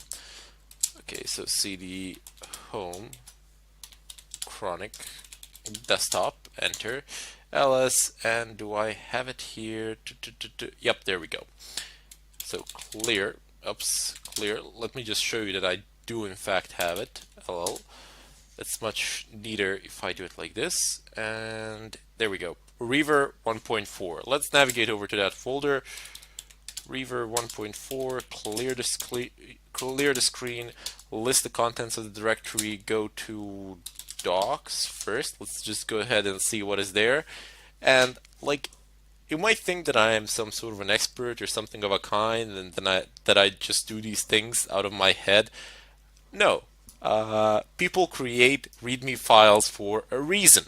They are there to be read because the developer has left specific instructions on how to do something. So let's just go ahead and cat it.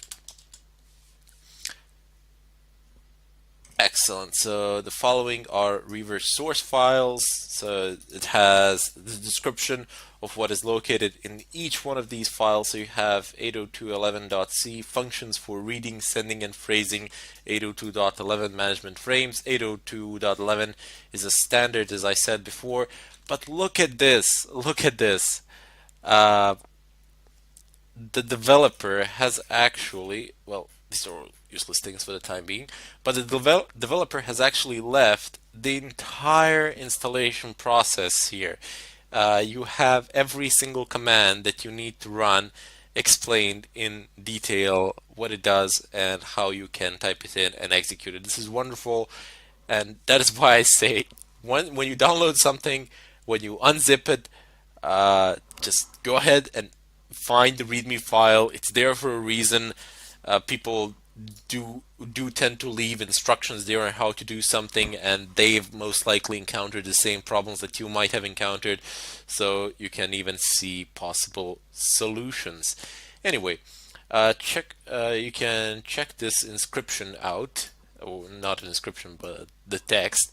River is only supported on Linux platforms, requires libcap, this libsql SQLite3, and one more. Can't really pronounce this. And can be built and installed by running the following commands. So execute the configuration script, make install. That's it. And it even tells you how to actually uninstall it. So they're there for a reason.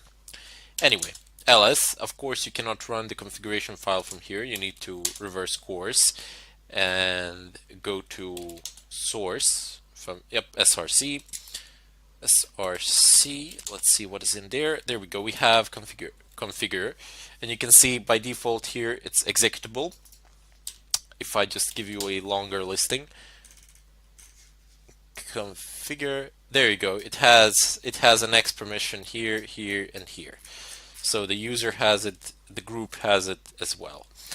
Anyway, type in configure.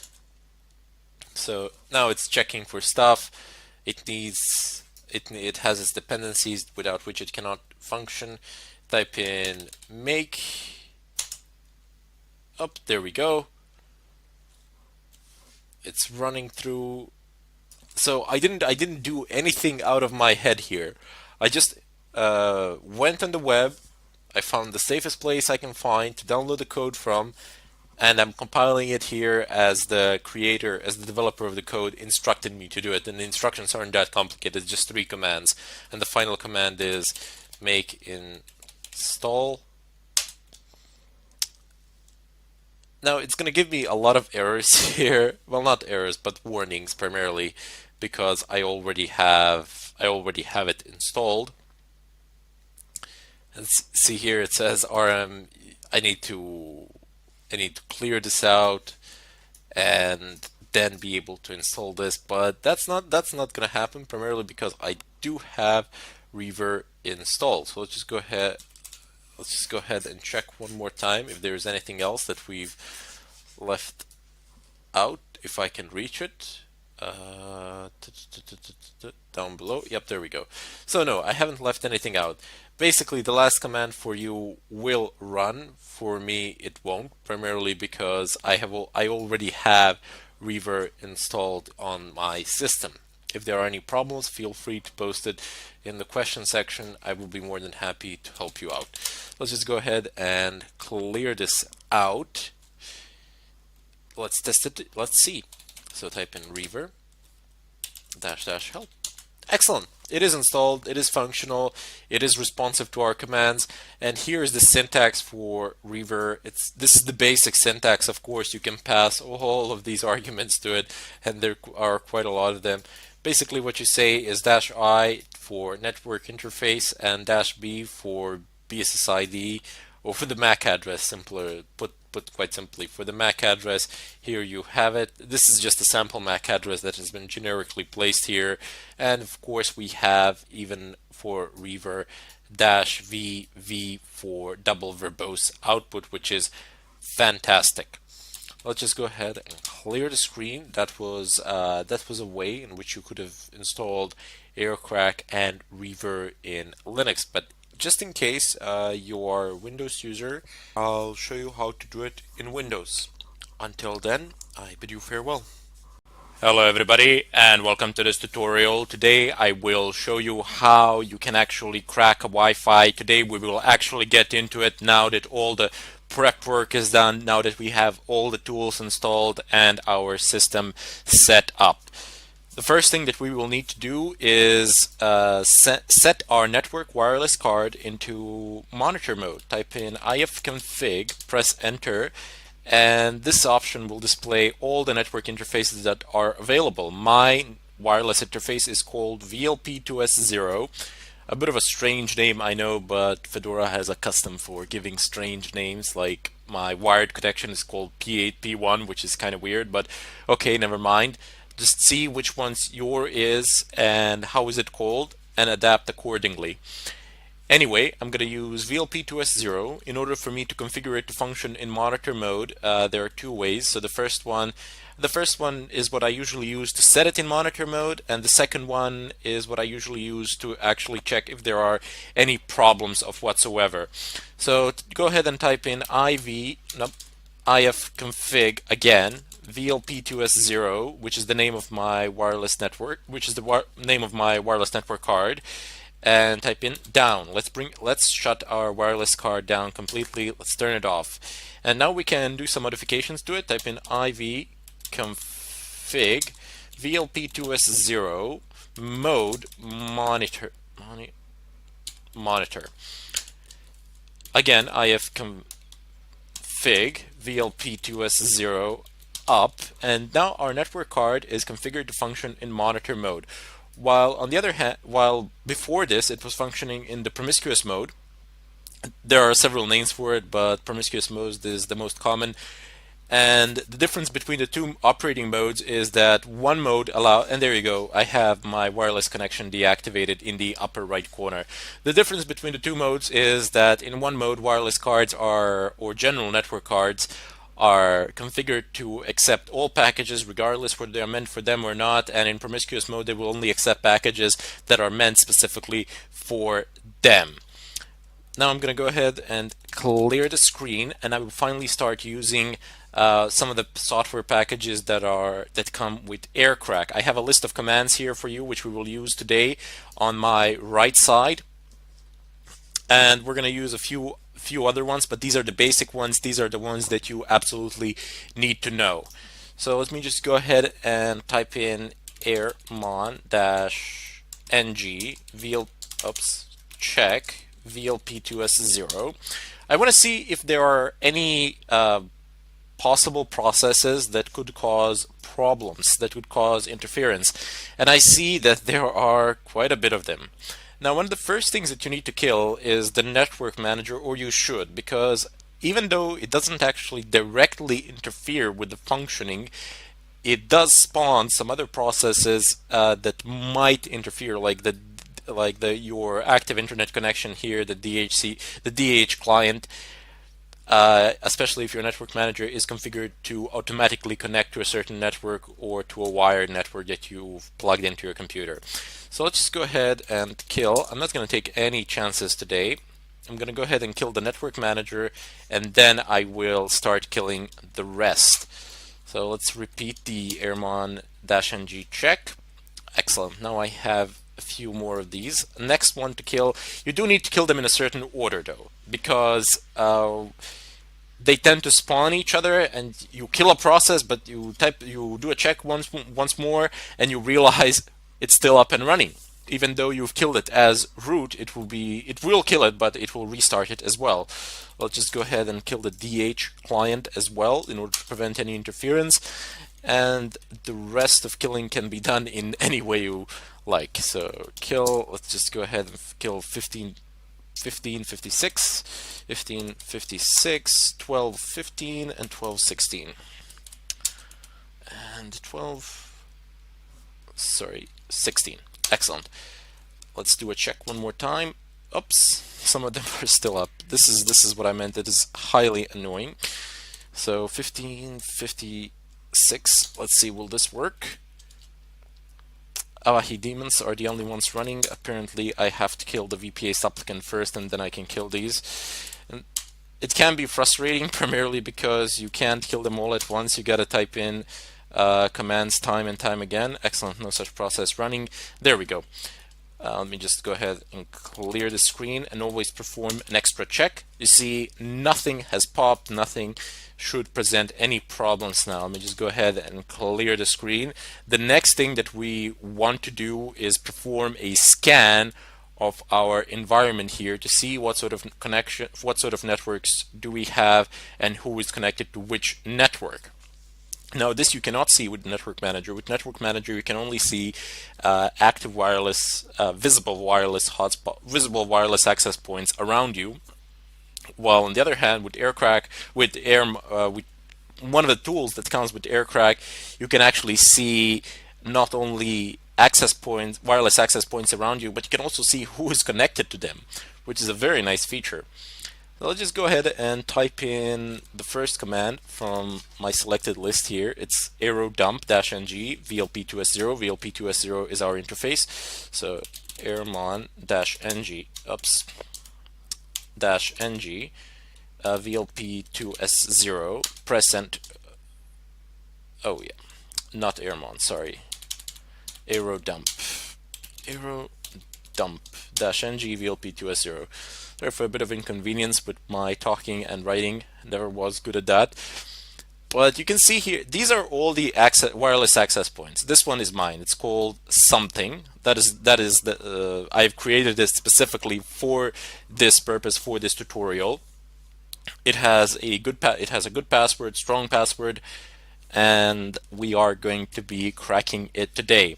Keep in mind that the signal strength, you see, okay, let me just cancel the scanning process now, and I just want to explain a few things that you can see here during the scanning process itself. So the BSSID is the MAC address of the device, which is a wireless access point. Oops, let's just move this out of the way. Excellent. So the BSSID is the MAC address of that router, of that wireless access point. The PWR is the strength of the signal. So the smaller this minus is, so let's say -30, -15 is a lot better than -30. Let's put it so. -57, you're gonna have, it's not gonna be the best of connections. -78 or -84, yeah, you might be able to connect to them, but this is not going to be a good connection at all. However, even though the signals are this weak, if you have a good enough wireless card, you will be able to perform the authentication, and therefore I will be able to render any of these networks that you see here pretty much inoperable. But that we will do in the later tutorials. For the time being, I just want to show you one of the ways in which you can actually crack the VPA2 encryption. The DOS attacks are very useful. I mean, they can practically render almost any Wi-Fi network out there useless. Nobody will be able to connect to it, or you can deauthenticate a specific client on the network, which is also extremely useful. So let's just go ahead and clear the screen. Once again, I will run the aerodump, and I will expand this terminal so we can see some other things as well. So it says something, it's 90F6. I am looking for something to be associated with 90F6, and that is what I shall use in order to actually deauthenticate, because we are looking for a four-way handshake. It will appear in the top right corner. There we will be able to see all the packets that are coming in, and there we will be able to actually capture a file and see what is going on. But that is not possible to do at the time being, primarily because we are scanning for pretty much every single network out there, and I just wanted to show you how it looks like. The next thing that we need to do is perform a specific scan. So now we will be targeting this network here, as it has a good signal, and more importantly than that, I have a permission to do whatever I want with this network, as it is mine. These down below are not mine. Also keep in mind that we are not doing anything illegal here, anything of a kind. Everything that you see here is pretty much public information, because this is what all the Wi-Fi routers around me are broadcasting. They are broadcasting their MAC address, and they are broadcasting the name, basically. The ESSID name is not a technical term. ESSID is the term, but everybody, I don't know, refers to it as a name of a wireless access point or something of a kind. Anyway, as I said, all these are public information. This is all that Wi-Fi spots around me are broadcasting, and this sort of information you can also see on your cell phone by just using the network manager, or you can use a network manager in your computer and you will see pretty much the same things. You will see that it's VPA2 encryption, you will see the MAC address, and you will see the ESSID. Of course, this is the ESSID will be the first thing that you see on the network. Also, you will see the channels as well. These stuff in between, you don't have to worry about those. They're not that relevant for our purpose today. Anyway, I will call the tutorial here, and in the next one we will be performing a specific scan where we will capture information and use that capture file in order to crack the encryption. Till then, I bid you farewell, and I hope to see you in the next tutorial. Hello everybody, and welcome to this tutorial. Today I will be talking about DOS attacks and how you can actually deny wireless access to pretty much anybody within the range of your wireless card. Now, your current range of your wireless card is not your permanent range, or probably it's not your maximum range, because you can boost the signal as well. But of that I shall speak a bit later on. For the time being, I wish to focus only on the actual DOS attack, as that can, well, not only can you deny the service, but as I stated in the previous tutorial, you are actually able to trick a user into resetting the router. Primarily because if you can't connect to your wireless, what is one of the first things that you do? You basically just reset the router. Even if you call the ISP provider, one of the first things that they will tell you is reset the router. And these sort of attacks, they don't, unless they are going over an extended period of time or something like that, they don't raise a lot of suspicion.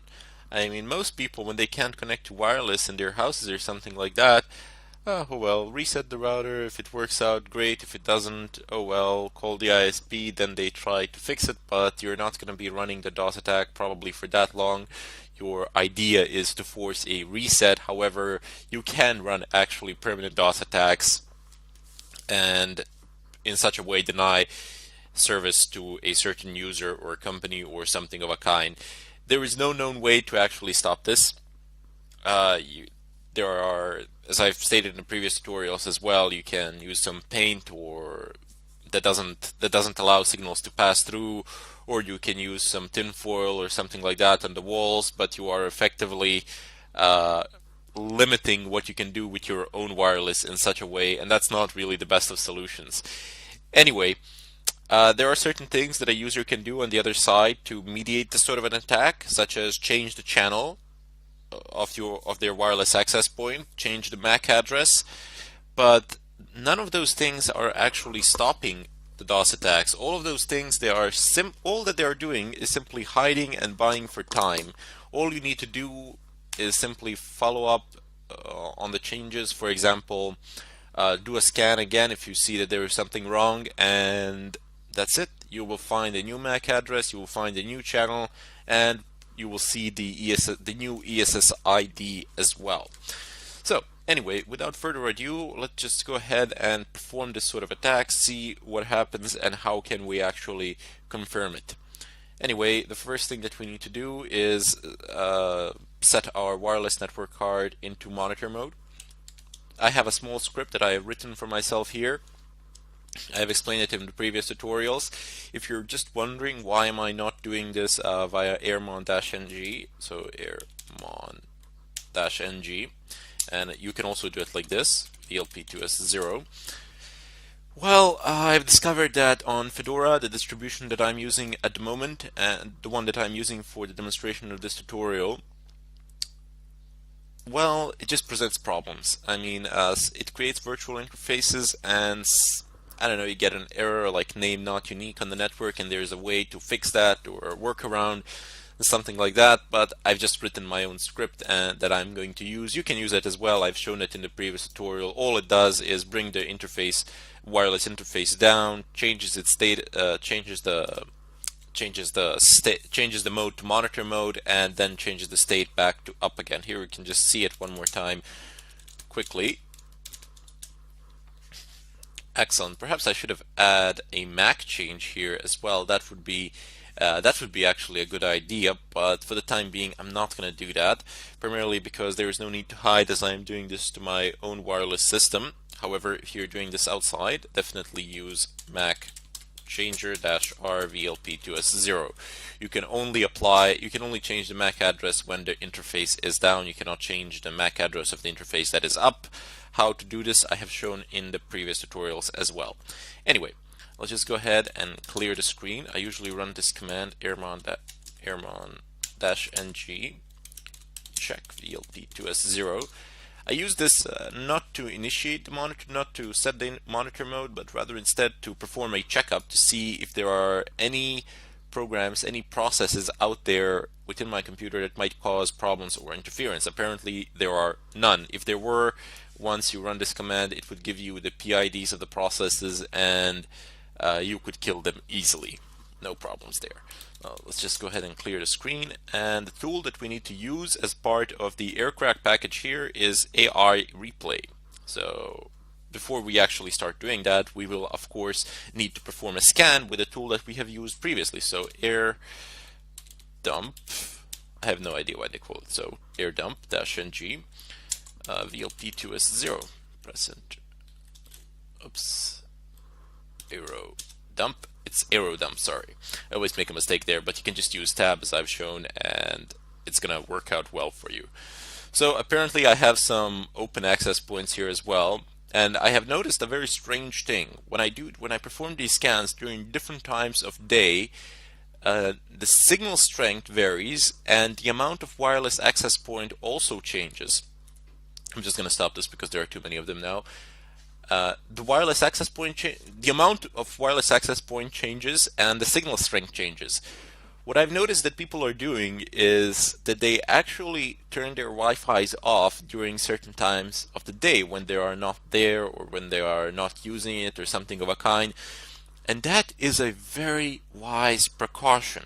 I mean, that's a very intelligent thing to do, because if there's nobody in your house, if there's nobody using your Wi-Fi, there is literally no reason for you to leave it online. Just pull the plug. Simple as that. You increase the safety of your home network exponentially. Primarily because not only are you permanently invisible during certain periods of time, but you are also effectively limiting windows of opportunity for anybody to attack you. And that can cause a ridiculous amount of problems to an attacker. Anyway, so over here I have my wireless interface. It's called something. It's on channel 6, and its power, it's relatively good, but look at my neighbors. I conducted this scan last night, and my own wireless was about 50 something, and my neighbors was 59, which was ridiculous. I'm guessing this guy is right next to me or right below me with an antenna attached to the ceiling or something of a kind. I have no idea, but he's getting like a really strong wireless signal. I'm gonna have to ask around to see who this is, just to see what the signal strength is on this router. But anyway, it doesn't really matter. Let's just use the AI Replay. However, I didn't find a way to actually specify a channel in AI Replay. Perhaps there is an option there or something of a kind, but it doesn't really matter. I didn't try too hard. What I want to show you is that you can actually change the channel of your wireless network card manually. So just type in IV. Wait, before we actually do that, let's just try a random scan and see what happens. So AI Replay -ng, and here we're going to need to specify -0. So -0 is from the list of arguments that I do believe that I've showed previously, but doesn't really matter. So you see in the help menu you have deauthentication, you can use -0 instead of that. Fake authentication, you can use -1 instead of that, and so on and so forth. You don't actually need to type in the whole command, rather instead they've enumerated them, so it's a lot easier to actually use. Anyway, we're going to say -0 and space, it says count. So how many deauthentication requests do you want to send? You can specify a number. It can be a very large number here, or you can just say 1 for single deauthentication for capturing the WPA2 handshakes. Well, you're probably going to need more than 1, but it doesn't really matter. I usually have a tendency to place a 0 here. 0 tells it simply do it continuously. So you can just do it until you feel satisfied or until you've achieved your purpose, and then Control C to actually cancel it. No big deal there. Anyway, after that we need to specify a -A option, which is the BSSID. And then in addition to that, we need to specify the interface that we're going to be using. Press enter, and there we go. So it says here on channel 3, but I know for a fact, and you can scroll up, you can see here something, it says channel 6. So this is not going to work. It says no such BSSID available. Please specify ESSID, so the name, perhaps the name of the network. Yeah, that is due to this channel problem. So this is channel 3, and my wireless interface card is functioning on my wireless access point is actually functioning on channel 6, while my wireless network card is functioning on channel 3 in my laptop. What we need to do is manually configure the channel of our network card. So IW config VLP2S0, which is the name of our interface, and then channel, and then just say 6. So it's very simple. It's like English language. You have a command. So IW config, the name of your wireless interface. Just type in the argument that you want to change, which is channel. Same thing with mode. So just type in mod here and change it to whatever you want. But in this case, we're changing the channel. So just type in channel space, and then just type in the number of the channel you wish to tune it.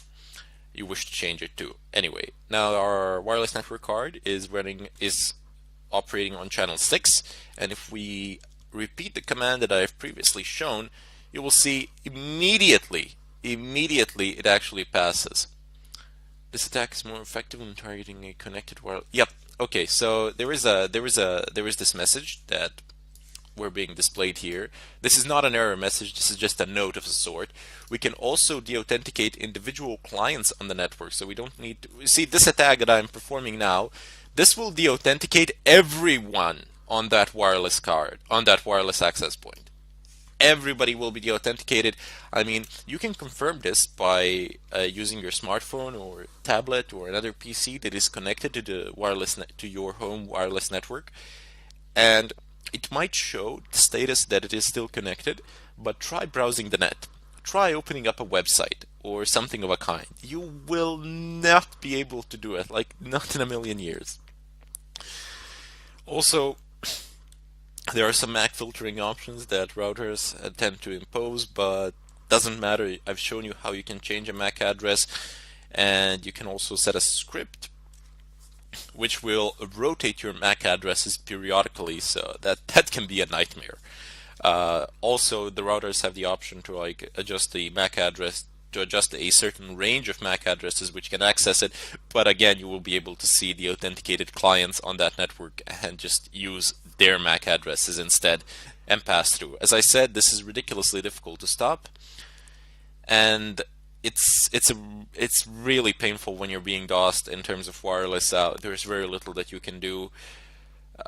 I honestly don't know of any known method to actually completely stop this, but we'll see. There are some enterprise type routers that are actually able to fight this off to an extent, but we'll see what the future brings. Anyway, I will be doing more of this in the follow-up tutorial, and I will show you how you can deauthenticate a single client. Plus, we'll be writing down some bash scripts and see how that works out to improve our attack.